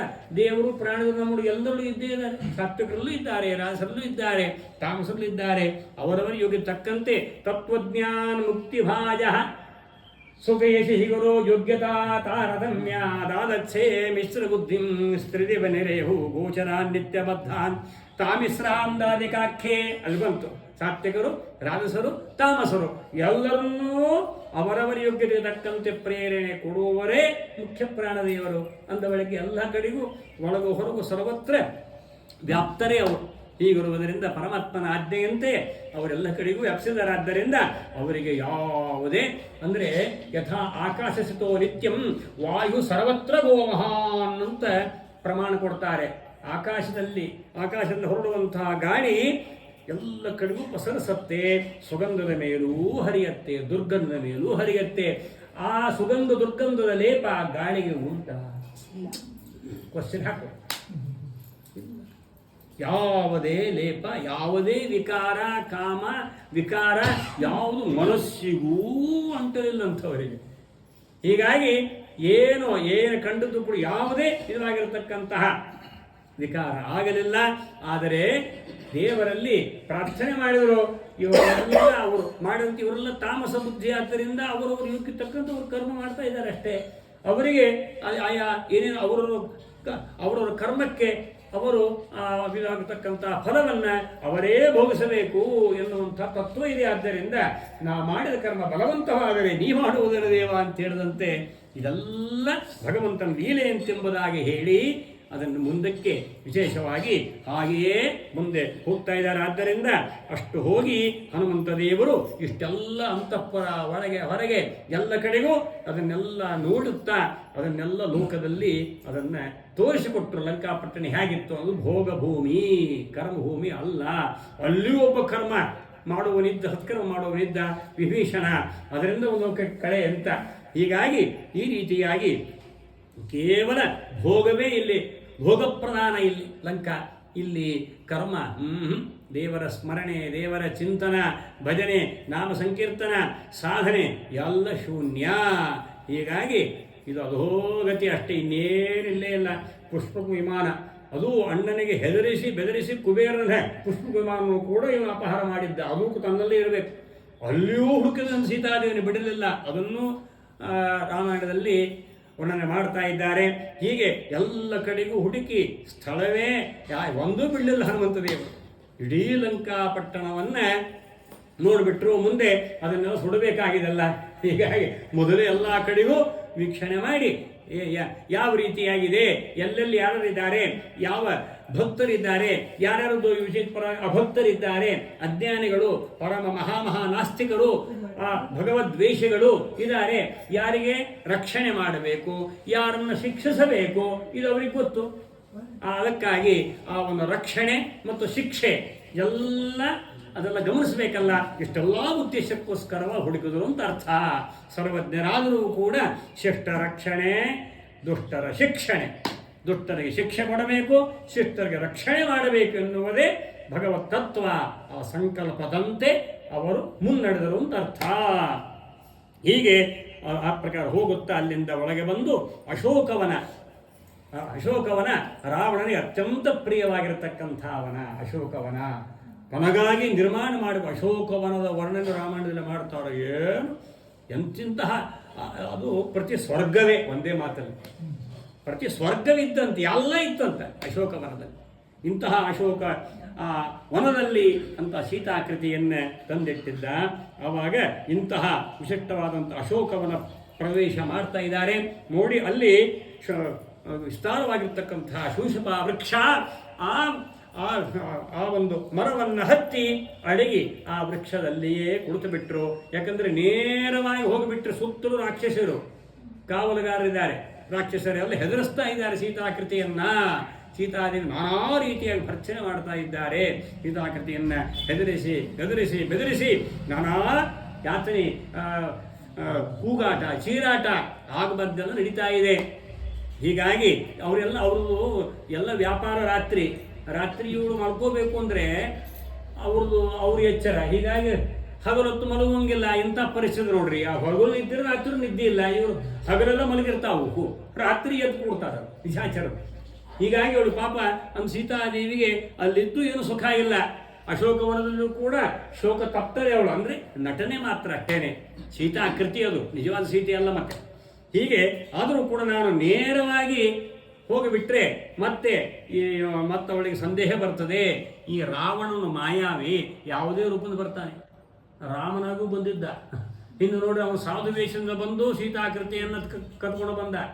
ಇನ್ನೊಂದ್ಸಲ ರಾಮನ ಅವನ ಶಿರವನ್ನೇ ಕತ್ತರಿಸಿ ಅವ್ರನ್ನ ನೋಡು, ರಾಮನ ನಾನು ಕೊಂದು ಹಾಕಿದ್ರೆ ತಗೋ, ಇನ್ನೇನು ರಾಮ ರಾಮ ರಾಮ ರಾಮ ಅಂತ ಬಡವಡಿಸ್ತಾ ಇದ್ದೀಯಲ್ಲ, ಇನ್ನೆಲ್ಲ ರಾಮ ನನ್ನ ಮುಂದೆ ರಾಮನಾಗಲಿ ಲಕ್ಷ್ಮಣನಾಗಲಿ ಯಾವ ದೇವತೆಗಳಾಗಲಿ ನನ್ನ ಮುಂದೆ ನಿಲ್ಲಕ್ಕೆ ಸಾಧ್ಯವಿಲ್ಲ. ಯಾವ ದೇವತೆಗಳು ಕೂಡ ನನ್ನ ಮುಂದೆ ನಿಲ್ಲ, ಆವಾಗ ನೋಡು ಅಂತೆಂಬುದಾಗಿ ಹೇಳಿ ಸಾಕಷ್ಟು ರೀತಿಯ ಬೆದರಿಕೆ ಹೊಡ್ತಾ ಇದ್ದಾನೆ ಎಂತಹ ರಾವಣ. ಹೌದಲ್ಲೋ? ಇದೆಲ್ಲ ಇರೋದರಿಂದ ಎಷ್ಟೋ ಬಾರಿ ಹೀಗೆಲ್ಲ ಆಗಿದೆ. ಆದ್ದರಿಂದ ಅಂತ ಸೀತಾ ಮಾತೆ ತಾನು ನನ್ನನ್ನು ಮಾಯಾವಿ ರಾವಣನೇ ಈ ಒಂದು ಕಪಿ ವೇಷದಿಂದ ವೇಷ ಬದಲಾಯಿಸಿಕೊಂಡು ಬಂದಿದ್ದಾನೆ ಎಂಬುದಾಗಿ ಹೇಳಿ ಅವನೇನು ಬೇಕಾದ ವಿಚಿತ್ರವಾದಂಥ ರೂಪದಿಂದ ಬರಲಿಕ್ಕೆ ಸಾಧ್ಯ ಉಂಟು ಅಂತೆಂಬುದಾಗಿ ಸಂದೇಹಕ್ಕೆ ಆಸ್ಪದ ಉಂಟು. ಇಷ್ಟೆಲ್ಲ ಕಾರಣಕ್ಕಾಗಿ ಅದೆಲ್ಲ ಮುಂದೆ ನೋಡಬೇಕಾಗಿದೆ. ಮುಂದೆ ಏನೇನು ಇಲ್ಲಿ ಹೇಗೆ ಇದ್ದಾಳೆ ಸೀತಾದೇವಿ ಅದನ್ನೂ ತೋರಿಸಬೇಕಾಗಿದೆ. ಅದನ್ನು ಹೇಳ್ತಾರೆ. ಅದಕ್ಕಾಗಿ ಇಂತಹ ಸೀತಾಕೃತಿಯನ್ನೇ ಅಲ್ಲಿ ಕಂಡ. ನರಲೋಕವಿಡಂಬಸ್ಯ ಜಾನ್ರಾಮಸದ್ಗತಂ ತಸ್ಯ ಚೇಷ್ಟಾನುಸಾರೇಣ ಕೃತ್ವಾ ಚೇಷ್ಟಾಸಂವಿದಂ ತಾದೃಚೇಷ್ಟಾಸಮೇತಾಯ ಅಂಗುಲೇವದಾಚತಃ ಸೀತಾಯಾಯ ನೇವಾಸನ್ನಾಗದೇ ಸ್ಥಾನ ಸರ್ವಶಃ. ನರಲೋಕ ಎಲ್ಲ ವಿಡಂಬನೆ, ಎಲ್ಲ ಲೋಕ ಶಿಕ್ಷಣ ಇವ ಲೋಕರಕ್ಷಣ ಇವ ಪರಮಾತ್ಮ ನಟನೆ ಮಾಡ್ತಾನೆ ಅಂತ ಅರ್ಥ. ಲೀಲಾಮಾನುಷ ವಿಗ್ರಹ ಪರಮಾತ್ಮ ಲೋಕ ವಿಡಂಬನಾರ್ಥವಾಗಿ ಅಸುರಜನ ಮೋಹನಾರ್ಥಕ್ಕಾಗಿ ದೇವತೆಗಳು ಜ್ಞಾನಿಗಳಿಗೆ ಸಂತೋಷ. ತಚ್ಚಾಸುರಾಣ ಮೋಹಾಯ ದೋಷ ವಿಷ್ಣುರ್ನಹಿ ಕ್ವಚಿತ್ ಅಂತ ನಿರ್ಣಯದಲ್ಲಿ ಆಚಾರ್ಯ ಹೇಳ್ತಾರೆ. ಅಸುರಜನಕ್ಕೆ ಮೋಹನ ಅವ್ರು ಹಾಗೇ ತಿಳಿಬೇಕಂತವ್ರು. ಯಾಕಂದ್ರೆ ಅವ್ರು ಸಾಧನ ಆಗಬೇಕಲ್ಲ, ತಮಸ್ಸಾಧನ ಆಗಬೇಕಲ್ಲ. ದೇವತೆಗಳಿಗೆ ಮತ್ತು ಜ್ಞಾನಿಗಳಿಗೆ ಸಂತೋಷವಾಗ್ತದೆ. ಇದು ರಾಮ ಕಾರ್ಯ, ದೇವತಾ ಕಾರ್ಯ, ದೇವರ ಕಾರ್ಯ ಹಾಗಿರ್ತದೆ. ಅದಕ್ಕೆ ತಕ್ಕಂತೆ ತಸ್ಯ ಚೇಷ್ಟಾನುಸಾರೇಣ ಅಂತ ಪರಮಾತ್ಮನ ಆ ಲೋಕ ವಿಡಂಬನ ಆ ಕಾರ್ಯಕ್ಕೆ ಅನುಸಾರವಾಗಿಯೇ ಇವರ ಕಾರ್ಯ, ವಿರುದ್ಧವಾಗಲ್ಲ. ನಿನ್ನೆ ಹೇಳಿದೆ, ಎಂದೆಂದಿಗೂ ಕೂಡ ದೇವರ ವಿರುದ್ಧವಾಗಿ ವರ್ತಿಸುವುದಿಲ್ಲ ಲಕ್ಷ್ಮೀದೇವಿ ಮತ್ತು ಪ್ರಾಣದೇವರು. ಎಂದಿಗೂ ಇಲ್ಲ, ಎಂದೆಂದಿಗೂ ತೋರಿಸ ಒಂದಾದರೂ ದೃಷ್ಟಾಂತ ಎಂದಿಗೂ ಇಲ್ಲ. ಇದು ಅವರ ವಿಶಿಷ್ಟವಾದಂತಹ ಭಾಗವತ ಧರ್ಮ ಅಂತ ಹೇಳ್ತಾ ಇದ್ದಾರೆ. ಹೀಗೆ ಶ್ರೀರಾಮಚಂದ್ರ ದೇವರ ಚೇಷ್ಟಾನುಸಾರೇಣ ಮನೋಗತ ಮನಸ್ಸಂಕಲ್ಪ ಅವರ ಮನಸ್ಸಿನ ವಿರುದ್ಧ ವರ್ತಿಸುವಂತಿಲ್ಲ. ಅವರ ಮನೋಗತ ಅವರು ಯಾವ ರೀತಿಯಾಗಿ ಅವರ ಮನದಲ್ಲಿದೆಯೋ ಅದನ್ನು ವಿಶೇಷ ಅರಿತುಕೊಂಡು ಮಾಡಿದರು. ಹೇಳೇ ಇಲ್ಲ ನಾನ್ಯಾಕೆ ಮಾಡಲಿ, ಇಲ್ಲ, ಹೇಳದೇ ಮಾಡುವನು ಉತ್ತಮ, ಹೇಳಿಸಿಕೊಂಡು ಮಾಡುವನು ಮಧ್ಯಮ, ಹೇಳಿದ್ರು ಮೂರ್ಖ ಅಂತ ಹೇಳ್ತಾ ಇದ್ದ. ಹೌದಲ್ಲ? ಈಗ ಮನೋಗತವನ್ನು ಅರಿತುಕೊಂಡು ಹನುಮಂತ ದೇವರು ಆ ಪ್ರಕಾರವಾಗಿ ವ್ಯಾಪಾರ ಮಾಡ್ತಾ ಇದ್ದಾರೆ, ಕಾರ್ಯಗಳನ್ನು ಮಾಡಿದ್ರು ಅಂತ ಹೇಳ್ತಾ ಇದ್ದಾರೆ. ಅದೇ ರೀತಿಯಾಗಿ ಇಂತಹ ವಿಶಿಷ್ಟವಾಗಿರತಕ್ಕಂತಹ ಚರ್ಯೆ ಅದರಲ್ಲೇ ನೋಡುತ್ತಿರುವಾಗ ಅಷ್ಟರಲ್ಲಿ ಚಂದ್ರೋದಯವರನ್ನೇ ವಿಸ್ತಾರವಾಗಿ ವಾಲ್ಮೀಕಿ ಋಷಿಗಳು ಮಾಡ್ತಾ ಇದ್ದಾರೆ. ಇನ್ನಿಷ್ಟು ಅಶೋಕವನ ಆ ಚಂದ್ರನ ಬೆಳದಿಂಗಳಲ್ಲಿ ತಾಂಡವವಾಡ್ತಾ ಇದೆ. ಅಲ್ಲಿ ಕ್ಷೀರ ಸಮುದ್ರ, ಅಲ್ಲಿರುವಂತಹ ಎಲ್ಲ ಸರೋವರಗಳು, ಅಲ್ಲಿ ಈ ಪ್ರಕಾರ ಹಗಲು ವಿಕಾಸಲಿ ಕಮಲ ಸೂರ್ಯನ ಕಿರಣಗಳಿಂದ ಅರಳುತ್ತೆ, ರಾತ್ರಿ ವಿಕಾಸಲಿ ಕಮಲ ಇದೆ, ರಾತ್ರಿಯೂ ಅರಳುವ ಕಮಲಗಳಿದೆ. ಅಷ್ಟು ಸುಂದರವಾಗಿರತಕ್ಕಂತಹ ವೃಕ್ಷಗಳು, ಅಲ್ಲಿರತಕ್ಕಂತಹ ಒಳ್ಳೆ ಸುಗಂಧ ಗಾಳಿ, ಮಂದ ಮಾರುತ, ಹಂಸ ಪಕ್ಷಗಳು, ಇಷ್ಟಾಗಿ ಅಲ್ಲಿ ಬ್ರಹ್ಮ ರಾಕ್ಷಸರೆಲ್ಲ ರಾತ್ರಿ ವೇದಘೋಷಂತೆ ಯಜ್ಞಯಾಗಾದಿಗಳು ಆಗ ಆರಂಭ. ಅವರಿಗೆಲ್ಲ ನಿಶಾಚರರವರು ಆವಾಗಲೇ ಎಲ್ಲ ಆರಂಭ, ವೇದಘೋಷ, ವೇದಧ್ವನಿ. ಅಲ್ಲಿ ಆಗವಾಗಿರ್ತಕ್ಕ ಮಹಾಪಂಡಿತ ರಾವಣ, ಚತುರ್ವೇದ ಮಹಾಪಂಡಿತ, ಏನು ಅಸಾಧಾರಣ ವ್ಯಕ್ತಿ. ಆದರೆ ಅವನು ಏನಾದರೂ ಮಾಡಬಾರದನ್ನು ಮಾಡಿ ಕೆಟ್ಟ ಅಟ್ಟೆ ಹೊರತು ಮಹಾಪಂಡಿತ, ಅದರ ಬಗ್ಗೆ ಸಂದೇಹವೇ ಇಲ್ಲ. ಎಷ್ಟು ಪಂಡಿತನಾಗಿದೆ ಅಷ್ಟು ದುರಾಶೆ ಆಗಿದೆ. ತೋಂಡಿನ ಮಾಡೋದು ಹೇಳಿ ಏನು ಉಪಯೋಗ ಹೇಳಿ? ಬೋರ್ಗಲ್ ಮೇಲೆ ನೀರು ಸರದಂತೆ ಅಂತ ಅರ್ಥ. ಬೇಕಾದಷ್ಟು ಪಾಂಡಿತ್ಯ ಇತ್ತು, ಆದರೆ ಅದು ಸದುಪಯೋಗ ಮಾಡಿಕೊಳ್ಳಿಲ್ಲ, ದುರುಪಯೋಗ ಮಾಡಿಕೊಂಡ ಮಹಾನುಭಾವ ರಾವಣ. ಬೇಕಾದಷ್ಟು ಎಂಥ ವಂಶವು, ಎಂಥ ಕುಲದಲ್ಲಿ ಹುಟ್ಟು ಬಂದಿದ್ದಾನವು. ಹೌದಲ್ಲ? ಅದೆಲ್ಲ ವಿಚಾರ ಮಾಡಬೇಕು. ಹೀಗೆ ಅಂತಹ ಆ ರಾವಣ ತನಗಾಗಿ ನಿರ್ಮಾಣ ಅಶೋಕವನ ಅನೇಕ ಎಲ್ಲ ವಿಧವಾಗಿರ್ತಕ್ಕಂತಹ ಎಲ್ಲ ಸ್ತ್ರೀಯರು ಆ ಗುಂಪು ಎಲ್ಲ ಮುಂದೆ ಮಾಡಿಕೊಂಡು ಅಶೋಕವನಕ್ಕೆ ಧಾವಿಸಿ ಬರ್ತಾ ಇದ್ದಾನೆ. ಆ ಒಂದು ಶೀತಾಕೃತಿಯನ್ನು ಹೆದರಿಸ್ತಾ ಇದ್ದಾನೆ. 12 ತಿಂಗಳು ಗಡುವು ಕೊಟ್ಟಿದ್ದ, 10 ತಿಂಗಳು ಕಳೆದೇ ಬಿಟ್ಟಿದೆ, ಇನ್ನು 2 ತಿಂಗಳಿದೆ. ನೀನು ಮನಸ್ಸು ಮಾಡು, ಎಲ್ಲ ಸರ್ವಸ್ಸು ನಿನ್ನದೇ. ಇಡೀ ಲಂಕಾಪಟ್ಟಣ, ಇಡೀ ಸುವರ್ಣ ರತ್ನ ಕಾರಿತ ಸುವರ್ಣ ಲಂಕಾಪಟ್ಟಣ ನಿನ್ನ ಅಧೀನ. ಎಲ್ಲ ಈ ದಾಸದಾಸಿಯರು, ಆ ಮುತ್ತು ರತ್ನ ವಜ್ರ ವೈಡೂರ್ಯ, ಇದು ಪುಷ್ಪಕ ವಿಮಾನ, ಎಲ್ಲ ಅಂತಃಪುರ, ಈ ರಾಜಭೋಗ, ಎಲ್ಲ ವೈಭವ, ಇದೆಲ್ಲ ನಿನಗೆ. ಆಶೆ, ಆಮಿಷ, ಪ್ರಲೋಭನ ಒಂದೇ ಎರಡೇ. ಅದರ ವಿಸ್ತಾರವಾಗಿ ವಾಲ್ಮೀಕಿ ಋಷಿಗಳು ವಿಶೇಷವಾಗಿ ವರ್ಣನೆ ಮಾಡ್ತಾರೆ. ಒಂದೇ ಎರಡೇ, ಇದೆಲ್ಲ ನಿನಗಾಗಿಯೇ. ನೀನು ನನ್ನನ್ನು ವಿಶೇಷವಾಗಿ ಒಪ್ಪಿಕೋ, ನನ್ನ ವಿಶೇಷವಾಗಿ ನನ್ನ ಪತ್ನಿಯಾಗು, ನನ್ನನ್ನು ನೀನು ಒಳ್ಳೆಯ ಸಂತೋಷವನ್ನು ಉಂಟು ಮಾಡು, ನಿನಗೋಸ್ಕರ ನಾನು ಸರ್ವಸ್ವವನ್ನೂ ಪರಿತ್ಯಾಗ ಮಾಡ್ತೇನೆ ಅಂತ ಹೇಳಿ ಸಾಕಷ್ಟು ಆಮಿಷಗಳನ್ನು, ಪ್ರಲೋಭನೆಗಳನ್ನು ಸಾಕಷ್ಟು ಮಾಡ್ತಾ ಇದ್ದಾನೆ. ಆಗ ಒಂದು ಮಾತನ್ನು ಎಲ್ಲ ಕೇಳದೆ ಸೀತಾದೇವಿ, ಸೀತಾಕೃತಿ ಅವಳನ್ನು ದಿಟ್ಟಿಸಿ ನೋಡಲಿಲ್ಲವಂತೆ. ನೋಡಿದ್ರೆ ಸುಟ್ಟು ಬೂದಿಯಾಗಿಬಿಡ್ತಾನವನು, ಅದಕ್ಕೆ ನೋಡಿಲ್ಲ ಅವಳು. ಆವಾಗೆ ಏನು ಒಂದು ತೃಣಸಮ ನೀನು. ರಾವಣ ಹೇಳ್ತ ನನ್ನ ಪತಿಯ ಮುಂದೆ ನೀನು ತೃಣಸಮ. ಹೋಗ್, ಇದೆಲ್ಲವೂ ಕೂಡ ಈ ಪಟ್ಟಣ, ಇದೆಲ್ಲವೂ ಕೂಡ ಮಣ್ಣಿನ ಹೆಂಟಿ ಸಮನೋಷ್ಟಾಸ್ತ ಕಾಂಚನ. ರಾಮನ ಮುಂದೆ ಇದು ಯಾವುದು ಸರಿಸಾಟಿ ಅಲ್ಲ. ಅವನು ಸರ್ವೈಶ್ವರಾಯ ಬಲವೀರವಾಯ ಸರ್ವೇಶ್ವರ. ಎಲ್ಲ ಅವನೊಂದು ನಿಂದು ಅಂತ ನೀ ಅನ್ಕೊಂಡಿದ್ದಿ, ನಿನಗಿದು ಅಹಂಕಾರ. ಇದು ನನ್ನ ಪಟ್ಟಣ, ನನ್ನ ಮನೆ, ನನ್ನ ಅಂತಃಪುರ, ನನ್ನ ಅಂತಸ್ತು ಅಂತೆಂಬುದಾಗಿ ಯಾವುದು ನಿನ್ನದಲ್ಲ. ಎಲ್ಲವೂ ಈಶಾವಾಸ್ಯಂ ಇದಂ ಸರ್ವಂ, ಎಲ್ಲವೂ ಭಗವಂತನದು, ನನ್ನ ಪ್ರಭುಪತಿ ರಾಮನದು. ರಾಮನು ನೀನು ಯಾರು? ಈಗಲೇ ನಿನ್ನ ಸಹಿತ ಇಡೀ ಲಂಕಾಪುರವೇ ಸುಟ್ಟು ಬೂದಿಯಾಗತ್ತೆ. ಮುಂದೆ ನಮ್ಮ ರಾಮದೂತ, ನಮ್ಮ ದಾಸ, ನನ್ನ ಪತಿಯ ದಾಸ, ಇದು ಸುಟ್ಟು ಬೂದಿ ಮಾಡ್ತಾನೆ ನೀನು ಕಣ್ಣು ಮುಂದೆನೆ. ನೋಡ್ತಾ ಇರು ನೀನು ಅದನ್ನು. ಮುನ್ಸೂಚನೆ ಹನುಮಂತವ್ರ ಮೇಲೆ ನೋಡಿ ಅವರು ನಗ್ತಾ ಇದ್ರಂತೆ. ಹೌದು, ಈ ಕಾರ್ಯ ನನ್ನ ತಾಯಿ ನನಗೆ ಅಪ್ಪಣೆ ಕೊಟ್ಟಿದ್ದಾಳೆ, ಇವತ್ತು ಸುಟ್ಟಿ ಹಾಕುವುದು ಲಂಕ, ಬಿಡೋದೇ ಇಲ್ಲ. ಲಂಕಾಪುರವನ್ನೇ ಸೊಟ್ಟಿತು ಕೂಸು ಅಂತ ಹೇಳ್ತಾರಲ್ಲ, ಹೀಗಾಗಿ ಸುಡುವುದು ಗ್ಯಾರಂಟಿ ಅಂತ ಹೇಳುತ್ತಾ ಇದಕ್ಕಾಗಿ ಇದರ ತೃಣಸಮ ಅಂತೆಂಬುದಾಗಿ ಎಲ್ಲ ಭರ್ಜನೆ ಮಾಡ್ತಾಳೆ. ಕೋಪೋದ್ರಿಕ್ತನಾಗಿ ನೀನು ನನ್ನ ಮಾತಿಗೆ ಒಪ್ಪದೆ ಹೋದರೆ ಬೆಳಗಿನ ತಿಂಡಿ ನೀನೇನೆ ಕತ್ತರಿಸಿ ಹಾಕಿ ಒಳ್ಳೆಯ ಮಾಡಿ ಅಡಿಗೆ ಮಾಡಿ ಅವತ್ತೇ ಉಪಹಾರ ಹಾಕೇ ಬಿಡ್ತೀನಿ ಬೆಳಿಗ್ಗೆ ಅಂತ ಹೇಳಿಬಿಟ್ಟು ರಾವಣ ಹೇಳಿಬಿಟ್ಟು ಮತ್ತೆ ಹೇಗೆ ಬಂದು ಹಾಗೆ ಹೊರಟೇ ಬಿಟ್ಟ. ಮತ್ತೆ ರಾಕ್ಷಸರೆಲ್ಲ ವಿಶೇಷವಾಗಿ ತರ್ಜನೆ ಭರ್ಜನೆ ಮಾಡಿ ನಾನಾವಂಥ ಹಿಂಸೆಯನ್ನು ಕೊಡ್ತಾ ಇದ್ದಾರೆ. ಆಗ ಆ ತ್ರಿಜಟ ಒಳ್ಳೆಯದು ನೋಡ್ರಿ. ಅದರೊಳಗೆ ಆ ತ್ರಿಜಟ ಎನ್ನುವಂಥವಳು ಸಾತ್ವಿಕ ರಾಕ್ಷಸಿ. ಅವಳು ಮುಂದೆ ಅವಳು ಸುಭದ್ರೆ ಆಗ್ತಾಳೆ. ಸುಭದ್ರೆಯಾಗಿ ಸಾಕ್ಷಾತ್ ಕೃಷ್ಣನ ಸಹೋದರಿ ಆಗ್ತಾಳೆ, ಅರ್ಜುನನ ಪತ್ನಿ ಆಗ್ತಾಳೆ, ಅಂತಹ ಅಭಿಮನ್ಯನ ಪಡೀತಾಳೆ. ಅವಳೇ ಸುಭದ್ರೆ ಅಂತ 3 ಜಟಿ ಹಾಕೊಂಡಿದ್ದಂತ ಅವಳಿಗೆ ತ್ರಿಜಟ ಅಂತೆಂಬ ಹೆಸರಿದೆ. ಆದ್ದರಿಂದ ಆ ತ್ರಿಜಟ ಅವರನ್ನೆಲ್ಲ ಸಾಂತ್ವನ ಪಡಿಸುತ್ತಾ ನನಗೆ ಕನಸು ಬಿತ್ತು. ರಾವಣ ಎಲ್ಲ ಕೆಟ್ಟ ಸ್ವಪ್ನ, ರಾವಣನ ಅಂತ್ಯ ಬಂದಿದೆ. ಆದ್ದರಿಂದ ನೋಡಬಾರ್ದೆಲ್ಲ ನೋಡಿದೆ. ಮತ್ತೊಂದು ಕನಸು ಬಿತ್ತು. ಅಲ್ಲಿ ಅಂತಹ ಎಲ್ಲ ಸೀತಾದೇವಿಗೆ ಎಲ್ಲ ಶುಭ ಸೂಚನೆ ಎಲ್ಲ ಉಂಟಾಯಿತು ಅಂತೆಂಬುದಾಗಿ ಹೇಳಿ ಎಲ್ಲರಿಗೂ ಸಾಂತ್ವನ ಪಡಿಸುತ್ತಾ ಅಂತಹ ಸೀತಾದೇವಿ ಇವೊಂದೇನು ಎಷ್ಟು ಹೋಗಿದೆ ಅಂತ ಹೇಳಿ ಅವಳು ಕೂಡ ತನ್ನದೇ ಒಂದು ಇದರಿಂದ ವೇಣಿ ಆ ಕೂದಲದಿಂದ ತಾನೇ ತನ್ನ ಕತ್ತೆಗೆ ಅದನ್ನೇ ಹಾಕೊಂಡು ಆತ್ಮಹತ್ಯೆ ಮಾಡ್ಕೊಳ್ಳೋಕೆ ಹೋಗ್ತಾಳೆ ಅಂತ ರಾಮಾಯಣ ಹೇಳ್ತದೆ, ವಾಲ್ಮೀಕಿ ರಾಮಾಯಣದಲ್ಲಿ. ಅಂದ್ರೆ ಇದೆಲ್ಲ ನಟನೆ ಮಾತ್ರ ಅಷ್ಟೇನೆ ಹೊರತು ಇನ್ನೇನಲ್ಲ. ಆಗ ಮತ್ತವಳು ಆಗಲೂ ಕೂಡ ಆ ತ್ರಿಜಟ ಸಾಂತ್ವನ ಉಡಿಸ್ತಾಳೆ, ಸಮಾಧಾನ ಮಾಡಿಸ್ತಾಳೆ. ಸಮಾಧಾನ ಪಟ್ಟುಕೋ, ಇದೆಲ್ಲ ಒಳ್ಳೊಳ್ಳೆ ಕನಸು ಎಲ್ಲ ಇದೆ. ಆದ್ದರಿಂದ ಶುಭ ಶಕುನಗಳು ಎಲ್ಲ ಬಂದಿದೆ. ಆದರೆ ರಾವಣನ ಅಂತ್ಯ ಹಾಡುವುದಿದೆ. ಏನು ಯೋಚನೆ ಮಾಡಬೇಡ. ಶ್ರೀರಾಮಚಂದ್ರ ಬರ್ತಾನೆ, ರಾವಣಾದಿಗಳನ್ನು ನಿಗ್ರಹ ಮಾಡ್ತಾನೆ. ನಿನ್ನನ್ನು ಪುಷ್ಪ ವಿಮಾನದಲ್ಲಿ ಕುಳಿಸಿಕೊಂಡು ಅಯೋಧ್ಯಾಪುರದ ಕಡೆಗೆ ಕರೆದುಕೊಂಡು ಹೋಗ್ತಾನೆ. ಎಂದೆಂದಿಗೂ ನೀನು ಪಟ್ಟದ ರಾಣಿಯೇ ನೀನು ಅಂಥೇಳಿ ಆ ಸೀತಾ ಕೃತಿಯನ್ನು ಸಾಂತ್ವನಗೊಳಿಸ್ತಾನೆ ಅಂತ ಹೇಳ್ತಾ ಇದ್ದಾರೆ. ಅದು ನೋಡ್ರಿ, ಇನ್ನೊಂದು ಪುರಾಣದಲ್ಲಿ ಅಗ್ನಿಪುತ್ರಿ ವೇದವತಿ ತಪಸ್ಸನ್ನು ಮಾಡುವಾಗ ರಾವಣ ತಾನು ಭೇಟಿಯಾಗಿ ಹೋದಾಗ ಇವಳ ಕಣ್ಣಿಗೆ ಇವಳು ಬೀಳುತ್ತಾಳೆ. ಆಗ ತಪಸ್ಸು ಆಚರಿಸುವಂತಹ ಆ ವೇದವತಿಯ ಕೂದಲು ಹಿಡಿತಾನಂತ ರಾವಣ. ಆವಾಗ ತಪಸ್ಸು ಭಂಗ ಆಯ್ತು. ತಕ್ಷಣ ಎದ್ದು ನಿಂತು ಅಗತ್ಯ ಅವಳು ಶಾಪ ಕೊಡ್ತಾಳಂತ. ಯಾವ ಈ ತಪಸ್ಸನ್ನು ಭಂಗ ಮಾಡಿದೆಯಲ್ಲ ಅಂತಹ ಆ ಒಂದು ಸ್ತ್ರೀಯಿಂದಲೇ ನಿನಗೆ ಮರಣ ಬರುತ್ತೆ ಇನ್ನು ಶಾಪ ಕೊಟ್ಟಿದ್ದಂತೆ.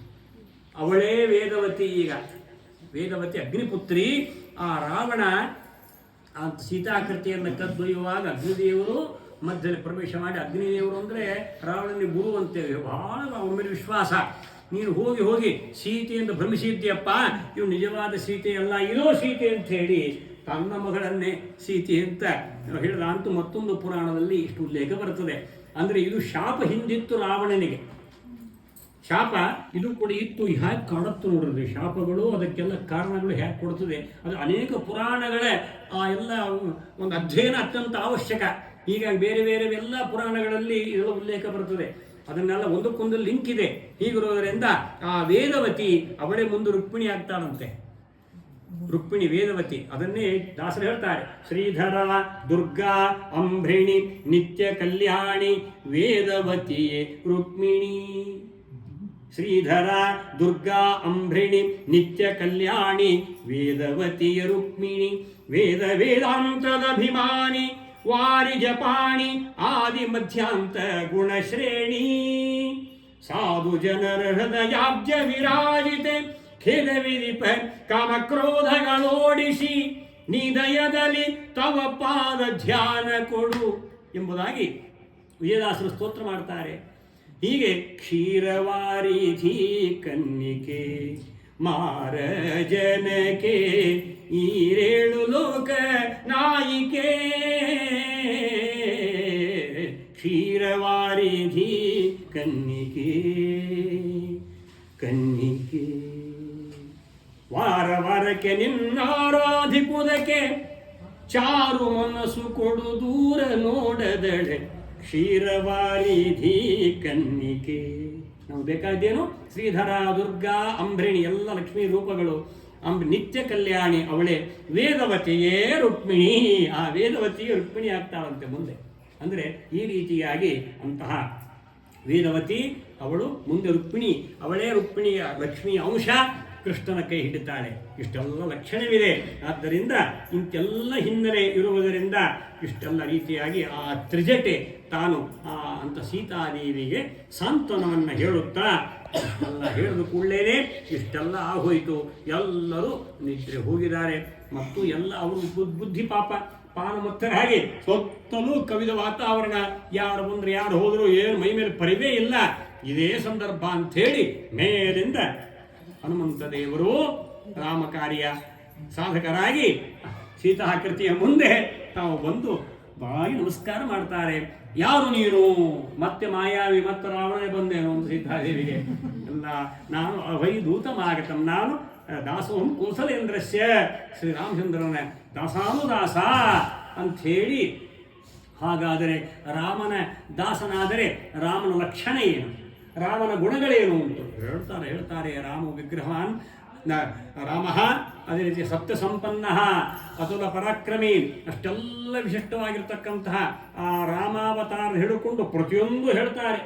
ಋಷುಕ ಪರ್ವತ, ಅಲ್ಲಿ ಭೇಟಿ, ಸುಗ್ರೀವ ಮಿತ್ರ, ವಾಲಿಯ ನಿಗ್ರಹ, ಇಷ್ಟೆಲ್ಲ ಎಲ್ಲ ಕಬಂಧ ಮುಂತಾದ ಕರದೂಷಾದಿ ಎಲ್ಲ ಸಂಹಾರ, ಇದೆಲ್ಲ ಆಗುಂಟು. ಹಾಗೆ ಆ ಶಬರಿಯ ಉದ್ಧಾರ, ಒಂದೇ ಎರಡೇ ಅಷ್ಟೆಲ್ಲ ವಿಚಾರಗಳನ್ನು ಹೇಳಿ ಪ್ರತಿಯೊಂದು ಕೂಡ ಇಷ್ಟೆಲ್ಲ ಮಾಡಿ ಇದು ಅಂಥೇಳಿ ಅಂಗುಲಿಯಕ ಆವಾಗ ಅವಳಿಗೆ ಬಂತಂತೆ, ಇವು ನಿಜವಾದ ರಾಮನ ಭಕ್ತ.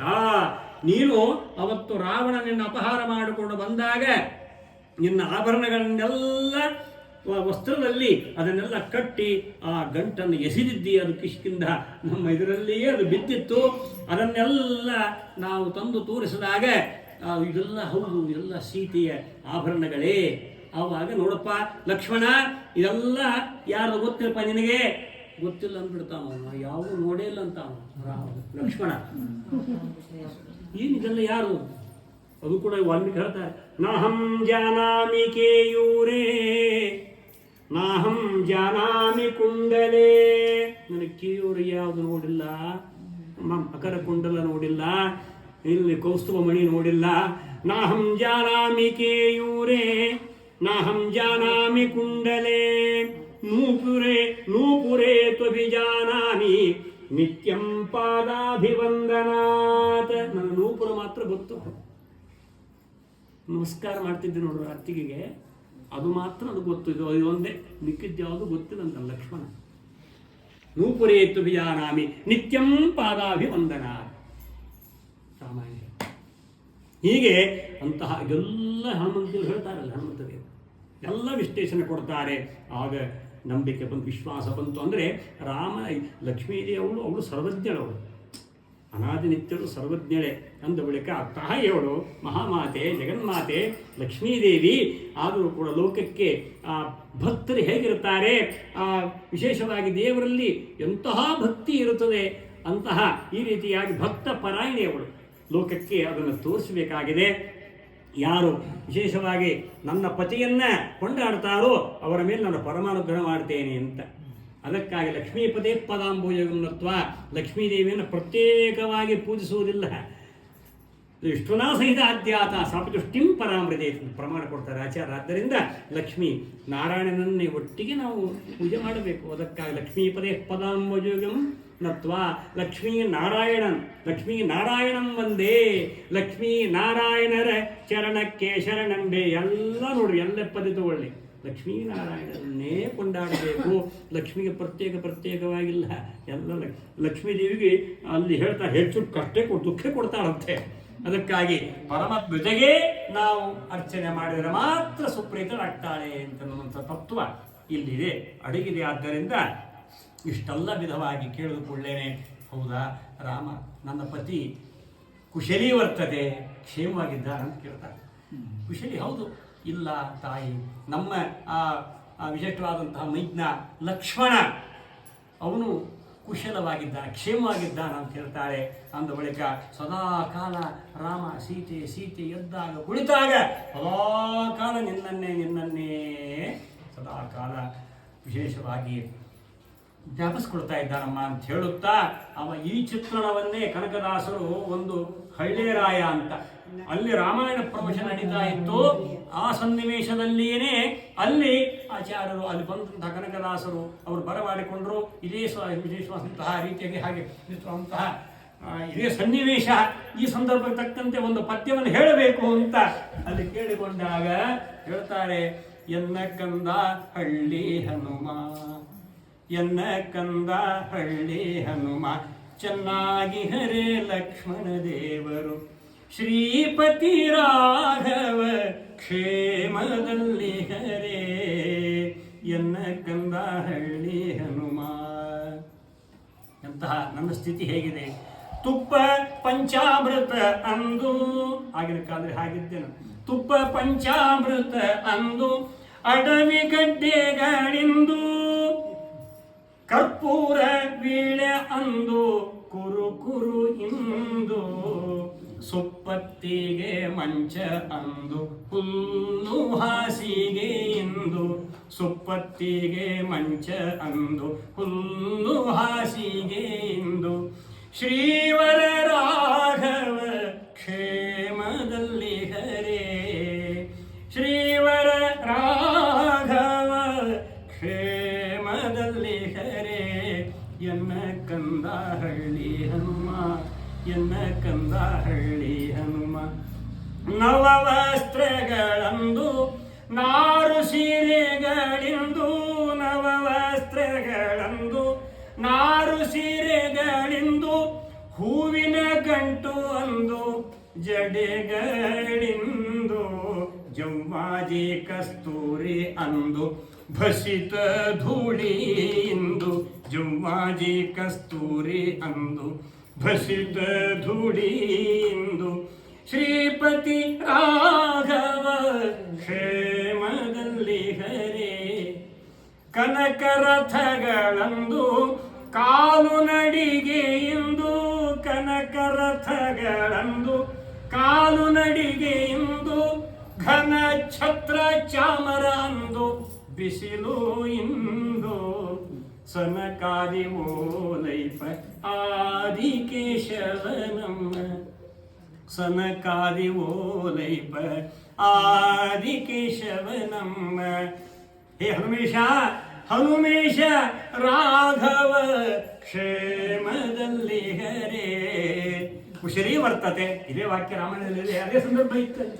ಹನುಮೇಶ ರಾಘವ ಕ್ಷೇಮದಲ್ಲಿ ಹರೇ ಎನ್ನ ಕಂದಹಳ್ಳಿ ಹನುಮ, ಚೆನ್ನಾಗಿ ಹರೇ ಲಕ್ಷ್ಮಣ ದೇವರು.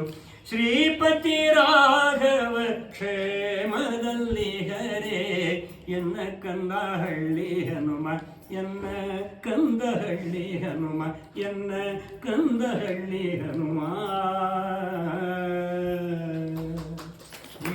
ಅಂತಹ ಈ ಒಂದು ವಿಶಿಷ್ಟವಾಗಿರತಕ್ಕಂತಹ ಆ ಸಂವಹನ ಅದ್ಭುತವಾಗಿ ಅಲ್ಲಿ ಅಂತಹ ಸೀತಾದೇವಿ ಮತ್ತು ಆಂಜನೇಯ ಹನುಮಂತ ದೇವರ ಸಂವಾದ ಒಳ್ಳೆ ಚಿತ್ರಣ ರಾಮಾಯಣದಲ್ಲಿ ವಿಶೇಷವಾಗಿ ಅನೇಕ ಅಧ್ಯಾಯಗಳಲ್ಲಿ ವರ್ಣಿತವಾಗಿದೆ. ವಿಷಯ ಅದೊಂದೇ ಇಟ್ಕೊಂಡ್ರೆ ಮುಗಿದೇ ಇಲ್ಲ, ಅಷ್ಟು ವಿಚಿತ್ರವಾಗಿರ್ತಕ್ಕಂತಹ ಆ ಒಂದು ಸಂದರ್ಭ. ಯಾಕಂದರೆ ರಾಮನ ಆ ಒಂದು ಗಾಥಾ, ರಾಮನ ಮಹಿಮೆಯನ್ನ ಹನುಮಂತ ದೇವರು ಹೇಳಬೇಕಂದ್ರೆ ಮುಗಿದೇ ಇಲ್ಲ. ಯಾಕಂದ್ರೆ ಮೂಲ ರಾಮಾಯಣ ಶತಕೋಟಿ ಪ್ರವಿಸ್ತರವಾದಂತಹ ಮೂಲ ರಾಮಾಯಣ ಹೇಳುವರು ಅವರೇನೆ, ತಿಳಿತಾ? ಇನ್ಯಾರಿಗೂ ಅಯೋಗ್ಯತೆ ಇಲ್ಲ, ಅರ್ಹತೆ ಇಲ್ಲ, ಅವರೇ ಹೇಳಬೇಕು. ಅವರು ಕಣ್ಣಾರೆ ಕಂಡಿದಾರಲ್ಲ, ಕಂಡಿದ್ದರಿಂದ ಅವರೇ ಸರ್ವಸಮರ್ಥ, ಅವರೇ ವಿಶಿಷ್ಟವಾಗಿರ್ತಕ್ಕಂತಹ ಹಾಗೆ ಇಡೀ ರಾಮಾಯಣಕ್ಕೆ ನಿರ್ಣಯವನ್ನು ಕೊಟ್ಟವರೇ ಅವರು. ಸರ್ವಸಮರ್ಥರಾಗಿದ್ದಾರೆ, ವಿಶೇಷವಾಗಿ ಶ್ರಮಸ್ಥರಾಗಿದ್ದಾರೆ. ಆದ್ದರಿಂದ ಎಷ್ಟು ವರ್ಣನೆ ಮಾಡ್ತಾರೆ ಅಂತ ಹೇಳಿದ್ರೆ ಮೈ ಮರೆತು ಬಿಡ್ತಾರೆ ಅವರು. ಮೈ ಮರೆತು ರಾಮ ಅಂದ್ಕೊಂಡು ಮೈ ಮರೆತೇ ಬಿಡ್ತಾರೆ. ಅಷ್ಟು ವಿಚಿತ್ರವಾದಂತಹ ರಾಮನ ಗುಣಗಾನವನ್ನ ಇಂದಿಗೂ ಪ್ರಭಂಜನಿ ಕಿಂ ಪುರುಷೇ ಕಿಲಾಸ್ತೆ. ಶ್ರೀರಾಮ ಹಾ ರಾಮ ರಾಮೇ ಭಗೋಪಗಾಯನ್ ಪ್ರಭಂಜನಿ. ಕಿಂಪುರುಷ ಖಂಡದಲ್ಲಿ ಇವತ್ತಿಯೂ ಕೂಡ ಹನುಮಂತ ದೇವರು ರಾಮನಾಮ ಜಪವನ್ನ ನಿರಂತರವಾಗಿ ಜಪ ಮಾಡ್ತಾ ಇದ್ದಾರೆ, ರಾಮನಾಮ ಸಂಕೀರ್ತನವನ್ನ ಮಾಡ್ತಾ ಇದ್ದಾರೆ ಎಂಬುದಾಗಿ ಇತಿಹಾಸ ಇದೆ. ಹನುಮಂತರು ಇದ್ದೇ ಇದ್ದಾರೆ ಇವತ್ತಿಗೂ ಕೂಡ, ಇರುತ್ತಾ. ಹೀಗಾಗಿ ಈ ವಿಧವಾಗಿರತಕ್ಕಂತಹ ಆದ ಕೂಡಲೇನೆ ಅಂಗುಲೀಕವನ್ನ ಇದು ಕುರು ಅಂತ ಹೇಳುತ್ತಾ ಅಂತಹ ರಾಮದೇವರು ಕೊಟ್ಟಂತಹ ಆ ಉಂಗುರ, ಅದೇ ಅಭಯ ಹಸ್ತ. ನಾನಿದ್ದೇನೆ, ಧೈರ್ಯವಾಗಿ ನಾನು ಬಂದು ನಿನ್ನನ್ನ ವಿಶೇಷವಾಗಿ ಇಲ್ಲಿಂದ ಕರೆದುಕೊಂಡು ಹೋಗ್ತೇನೆ ಅಂತ ಅದು ಸೂಚಕ. ಆ ಅಂಗುಲೀಕವನ್ನ, ಉಂಗುರವನ್ನ ಅಲ್ಲಿ ಸೀತಾದೇವಿಗೆ ಕೊಡ್ತಾರೆ. ನೋಡ್ಬಿಟ್ಟು ಎಷ್ಟು ವಿಚಿತ್ರ! ಅಂತಹ ವಿಶಿಷ್ಟವಾದ ಉಂಗುರವನ್ನು ಕಂಡು ಪರಮಾಶ್ಚರ್ಯ, ಆನಂದ ಭರಿತರಾಗ್ತಾಳೆ, ನೋಡ್ತಾಳೆ. ಇಂತಹ ಆ ಒಂದು ಉಂಗುರ ಸೀತೆಗೆ ಉಂಗುರ ಕೊಟ್ಟಿತು ಕೂಸು. ಎಂಥ ಚಿತ್ರವಾದಂತಹ ಆ ಒಂದು ಸನ್ನಿವೇಶವನ್ನು ದಾಸರು ವರ್ಣನೆ ಮಾಡ್ತಾ ಇದ್ದಾರೆ. ಉಂಗುರವನ್ನು ಕಣ್ಣಿ ಎತ್ತುಕೊಂಡು ಅದನ್ನು ಭಕ್ತಿಯಿಂದ ಅದನ್ನು ಸ್ವೀಕಾರ ಮಾಡ್ತಾಳೆ. ಎಷ್ಟು ಪರಮಾನುಗ್ರಹ! ಇದೇನು ಕೊಟ್ಟರೂ ಇದು ಸಿಗುವುದಿಲ್ಲ. ಹೀಗಾಗಿ ಅಂತಹ ಎಲ್ಲ ವಿಧವಾಗಿರತಕ್ಕಂತಹ ಆ ಪರಮಾನಂದ, ಆ ಸಂತೋಷ ರಾಮನಿಗೆ ಅಲ್ಲಿಂದಲೇ ತಾನು ಸರ್ವಸಮರ್ಪಣ ಭಾವದಿಂದ ಕೈ ಮುಗಿದು ನಮಸ್ಕಾರ ಮಾಡ್ತಾಳೆ. ಆವಾಗ ತಾನು ನಮಸ್ಕಾರ ಮಾಡುವ ಆ ವಿಶಿಷ್ಟವಾದಂತಹ ಕಾರ್ಯವನ್ನು ಹನುಮಂತ ದೇವರಿಂದ ಅದನ್ನು ಸಂದೇಶ ಕಳಿಸಬೇಕಲ್ಲ, ನನ್ನ ನಮಸ್ಕಾರ ತಿಳಿಸುವಂಥ ಕುರು ಹಾಗೆ ಚೂಡಾಮಣಿ, ಅದು ಶಿರೋರತ್ನ, ಆ ಚೂಡಾಮಣಿಯನ್ನು ಹನುಮಂತ ದೇವರ ಕೈಯಲ್ಲಿ ಕೊಡ್ತಾಳೆ. ಅಭಿಮಾನಿ, ಅದಕ್ಕೆ ಚೂಡಾಮಣಿ ಅಭಿಮಾನಿ ವಾಯುದೇವರೇ. ಎಷ್ಟು ಚಿತ್ರ ನೋಡ್ರಿ. ಆ ಚೂಡಾಮಣಿಯನ್ನು ಕೊಟ್ಟು ಇದನ್ನು ನನ್ನ ಪತಿ ದೇವರೇ ಅದನ್ನು ತಲುಪಿಸು ಅಂತ ಹೇಳ್ತಾ ಇದ್ದಾರೆ. ಎಲ್ಲ ವಿಚಿತ್ರ, ಎಲ್ಲ ಭೂಷಣ ದ್ವಿಧಾಭೂತ್ವ ಅಂತ ಹೇಳ್ತಾ ಇದ್ದಾರೆ. ಆ ಸೀತೆಯ ಮೂಲ ರೂಪದಲ್ಲಿದ್ದಂತಹ ಎಲ್ಲ ಆಭರಣಗಳು ಸೀತಾಕೃತಿಯಲ್ಲಿಯೂ ಇತ್ತು ಅಂತ ಹೇಳ್ತಾರೆ. ಇದು ವಿಚಿತ್ರ. ಇಂದ್ರದೇವರು ಆ ಸೀತಾಕೃತಿ ಅದು ಇದು ಮಾಡಬೇಕಾದ್ರೂ ಕೂಡ ಆ ಆಕೃತಿ ಎಲ್ಲ ಹಾಗೆ ಇತ್ತು. ಏನೇನು ಆಭರಣಗಳಿತ್ತೋ ಸೀತಾದೇವಿಯಲ್ಲಿ, ಎಲ್ಲ ಮೂಲ ರೂಪದಲ್ಲಿ ಏನಿತ್ತೋ ಅಂತಹ ಆಕೃತಿಯಲ್ಲೂ ಅದೇ ಆಭರಣಗಳು ಅಂತ ಹೇಳ್ತಾ ಇದ್ದಾರೆ. ತಾನ್ಯವ ಸಂಸ್ಥತೇವಚ ಅಂತ ಹೇಳ್ತಾ ಇದ್ದಾರೆ. ಹೀಗೆ ಈ ಪ್ರಕಾರವಾಗಿ ಹನುಮಂತ ದೇವರು ವಿಶಿಷ್ಟವಾಗಿ ಸಕಲ ಕಾರ್ಯವನ್ನು ನಿರ್ಭಯದಿಂದ ಮಾಡಿ ಅಂತಹ ಸೀತಾಕೃತಿಯನ್ನು ಕಂಡು ಅವರಿಗೆ ಅಭಯ ವಚನವನ್ನು ಈಗಿಂದೀಗಲೇನೆ ಇವನು ಭಯ ಇದ್ರೆ ಹೇಳು 10 ಭುಜ ನನ್ನ ಬೆನ್ನ ಮೇಲೆ ಕೂತ್ಕೋ, ಈಗಲೇನೆ ರಾಮನ ಹತ್ತ ಕರ್ಕೊಂಡು ಹೋಗ್ಬಿಡ್ತೇನೆ. ಎಷ್ಟೊತ್ತು ಇಲ್ಲ, ರಾಮ ಬರಬೇಕು. ರಾಮ ಬಂದು ಈ ರಾವಣಾದಿಗಳನ್ನು ನಿಗ್ರಹ ಮಾಡಿ ರಾಮನೇ ಕರ್ಕೊಂಡು ಹೋಗಬೇಕು. ಅದು ಸೂಚಕೆ. ಆ ಸೂಚನೆಗಾಗಿ ನಾನೇ ಬರ್ತೀನಿ, ಸೂಚನೆಗಾಗಿಯೇ ಉಂಗುರ ಕೊಟ್ಟದ್ದು, ಮತ್ತೊಂದು ಆಭರಣ ಕೊಟ್ಟಿಲ್ಲ ನೋಡ್ರಿ. ನಾನೇ ಬರ್ತೀನಿ ಅಂತ ಏನು ಚಿಂತೆ ಮಾಡಬೇಡ ಅಂತ ಹೇಳುತ್ತಾ, ಇದು ಏನು ಅಸಾಧ್ಯ ಸಾಧಕ ಪ್ರಿಯ, ಅಸಾಧ್ಯವಾದಂತಹ ಒಂದು ಕಾರ್ಯವನ್ನು ಅದೊಂದು ಸಮರ್ಥವಾಗಿ ನಿಭಾಯಿಸುವ ಶಕ್ತಿ ಹನುಮಂತ ದೇವರಿಗೆ ಇದ್ದೇ ಇದೆ.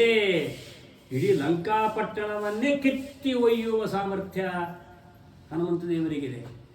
ಹೇಳಿತ ವಾಯುಕೂರ್ಮ, ವಿಷ್ಣು ಕೂರ್ಮ, ವಾಯು ಇದೇನು ಮಹಾ, ಇಡೀ ಬ್ರಹ್ಮಾಂಡವು ಹೊತ್ಕೊಂಡಿದ್ದಾರೆ ಅವರು. ಇದೇನು ಲಂಕಾಪಟ್ಟಣ, ಸಾಸಿವೆಯಂತೆ ಸರ್ಷಪಾಯತೆ ಅಂತಹ ಮಹಾನುಭಾವರು. ಇದೇನು ಮಹಾಲಂಕಾಪಟ್ಟಣ, ಒಂದೇ ಕ್ಷಣ ಸಾಕು.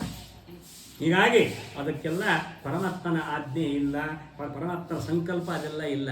ಭಗವಂತನೇ ಬರಬೇಕು, ಪರಮಾತ್ಮನೇ ಸತ್ಯ ಸಂಕಲ್ಪನಾದ್ದರಿಂದ ಅವನೇ ಬಂದು ಎಲ್ಲ ನಿಗ್ರಹ ಮಾಡಬೇಕಾದ ಅವತಾರ ಕಾರ್ಯ. ಆ ಒಂದು ಹನುಮಂತ ದೇವರು ಸರ್ವ ಸಮರ್ಥರು. ಎಷ್ಟೊತ್ತು ಮುಷ್ಟಿ ಪ್ರಹಾರಂ ದಿಶಗಾಯ ಸೀತಾ ಸಂಚರ್ಜನಾಗ್ರೋತ್ರ ಮೇಷಕೋದಾತ್. ಸೀತಾದೇವಿಗೆ ಹೆದರಿಸ್ತೀಯ ತಗೋ ಅಂತ ಹೇಳಿ ಮಾಡಿ ನೋಡೋಣ. ಮುಷ್ಟಿಪ್ರ ರಾವಣ ಹೊಡೆದ, ತಮ್ಮೆಲ್ಲ ಸಾಮರ್ಥ್ಯವನ್ನ ಹಾಕಿ ಹನುಮಂತ ದೇವರಿಗೆ ಮುಷ್ಟಿಪ್ರಹಾರ ಮಾಡಿದ. ಹೊಡೆದಾಡಲಿಲ್ಲ ಅವರು. ಆಯ್ತು, ಇನ್ನು ನಾನು ಹೊಡಿಲ್ಲ, ತಗೋ ನೀನು ಪೆಟ್ಟು ಕೊಟ್ಟು ಸುಮ್ಮನೆ ಜಾಡ್ಸ್ಕೊಂಡ್ಬಿಟ್ರು. ಈಗ ನಾನು ಕೊಡ್ತೀನಿ ತಗೋ ಅಂತ ಹೇಳಿ ಏನು ಶಕ್ತಿ ಹಾಕಿ ಅಲ್ಲ ಅವರು, ಏನು ಶಕ್ತಿ ಹಾಕಲೆ ಆ ಸೀತಾದೇವಿಗೆ ಹೆದರಿಸಿದ್ದಕ್ಕೆ ತಗೋ ಅಂತ ಹೇಳಿ ಏನೂ ಶಕ್ತಿ ಹಾಕದೆ ಬುದ್ಧಿದರಂತೆ ಮುಷ್ಟಿಪ್ರಹಾರ ಮಾಡಿದ್ದಕ್ಕೆ 20 ಕಿವಿಗಳಿಂದ ಮತ್ತು ಆ ಎಲ್ಲ ತಲೆಯಿಂದ, ಮೂಗಿನಿಂದ, ಬಾಯಿಯಿಂದ ರಕ್ತ ಸುರಿದು ಕೆಳಗೆ ಬಿದ್ದ ರಾವಣ. ಎಷ್ಟೊತ್ತು ಅವನು ಕೊಲ್ಲೋದು, ಆದರೆ ಮಾಡಲಿಲ್ಲ. ರಾಮನ ತುತ್ತದು, ರಾಮನೇ ಸಂಹಾರ ಮಾಡಬೇಕು. ಯಾಕಂದರೆ ಅವರಿಬ್ಬರು ಕೂಡ ಜಯ ವಿಜಯರು. ಆದ್ದರಿಂದ ಅವರನ್ನು ಸಂಹಾರ ಉದ್ಧಾರ ಮಾಡುವ ಪರಮಾತ್ಮನ ಕಾರ್ಯ. ಅದು ಗೊತ್ತಿತ್ತು ನೋಡ್ರಿ ಹನುಮಂತ ದೇವರಿಗೆ. ತಿಳಿತಾ ಮೂಲ ರೂಪ ಅದು ಯಾರು ಒಂದು ಗೊತ್ತಿತ್ತು. ಆದ್ದರಿಂದ ರಾಮನೇ ಬರಬೇಕು. ರಾವಣ ಕುಂಭಕರ್ಣ ಅವರಿಬ್ಬರು ಜಯ ವಿಜಯರು. ಆದ್ದರಿಂದ ಅವರ ಸಂಹಾರ ಮಾಡುವ ಪರಮಾತ್ಮನೇ. ಅವರಲ್ಲಿ ನೋಡ್ರಿ ಅಷ್ಟು ಶಕ್ತಿ ಸಾಮರ್ಥ್ಯ ಇದ್ದರೂ ಕೂಡ ಅಲ್ಲೇ ಕೊಂದು ಎಲ್ಲ ಮುಗಿಸಿ ಬರ್ಬೇಕಾಯಿತು. ಎಷ್ಟೇ ಮೂರನೇ ಬಂದು ಮುಂದೆಲ್ಲ ಬರ್ತದೆ, ಏನು ಎಲ್ಲ ಚೆಂಡಾಡ್ಬಿಡ್ತಾರೆ. ಲಂಕಾಪಟ್ಟಣ ಎಲ್ಲ ಅರ್ಧಕ್ಕರ್ಧ ಪೂರ್ಣ, ಇನ್ನೇನು ಉಳಿಸೇ ಇಲ್ಲ. ಅಲ್ಪ ಸ್ವಲ್ಪ ಉಳಿಸಿದ್ರೆ ಅಷ್ಟೇ, ಹೆಚ್ಚು ಏನು ತೊಂದರೆ ಮಾಡಲಿಲ್ಲ. ಭಾಳ ದಿವಸ ಹೇಳ್ಕೊಂಡು ಹೋಗೋದು ಬೇಡ ಯುದ್ಧ ಅಂತ ಎಲ್ಲ ಮುಗಿಸೇ ಬಿಟ್ಟಿದ್ರು ಮೊದಲೇನೆ. ಹೀಗಿರುವುದರಿಂದ ಎಲ್ಲ ಹನುಮಂತ ದೇವರಿಗೆ ಆ ಸಾಮರ್ಥ್ಯ ಇದ್ದೇ ಇದೆ.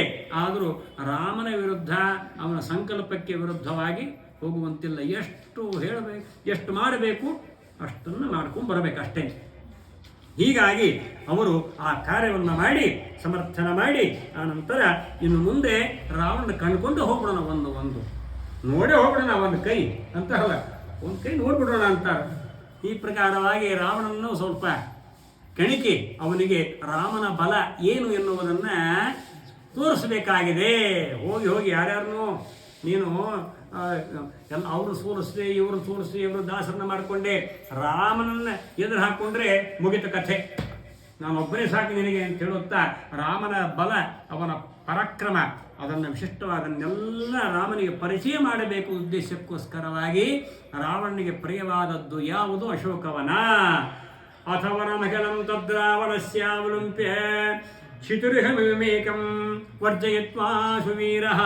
ಆಶುವೀರಃ ಇಲ್ಲಿ ಈ ಪ್ರಕಾರವಾಗಿ ಏನು ಮಹಾ ವೀರಾಧಿವೀರ ಆಗಿರತಕ್ಕಂತಹ ಹನುಮಂತ ದೇವರು ರಾವಣಿಗೆ ಅತ್ಯಂತ ಪ್ರಿಯವಾಗಿರ್ತಕ್ಕಂಥ ಅಶೋಕವನವನ್ನ, ಆ ಶೂಷಪ ವೃಕ್ಷ ಸೀತಾ ಅಷ್ಟು ಬಿಟ್ಟು, ಸೀತೆ ಕುಳಿತಂತಹ ಅಶೋಕವನ ಅದೊಂದು ಬಿಟ್ಟು ಮಿಕ್ಕಿದ್ದೆಲ್ಲವೂ ಏಕಂ ವರ್ಜಯಿತ್ವ ಅಂತ ಹೇಳ್ತಾ ಇದ್ದಾರೆ. ಅದೊಂದು ಬಿಟ್ಟು ಇಡೀ ಅಶೋಕ ವಾಟಿಕೆ, ಅಶೋಕ ವನವನ್ನೆಲ್ಲ ಬೇರು ಸಹಿತ ಎಲ್ಲವನ್ನು ನಾಶ ಮಾಡ್ತಾ ಇದ್ದಾರೆ.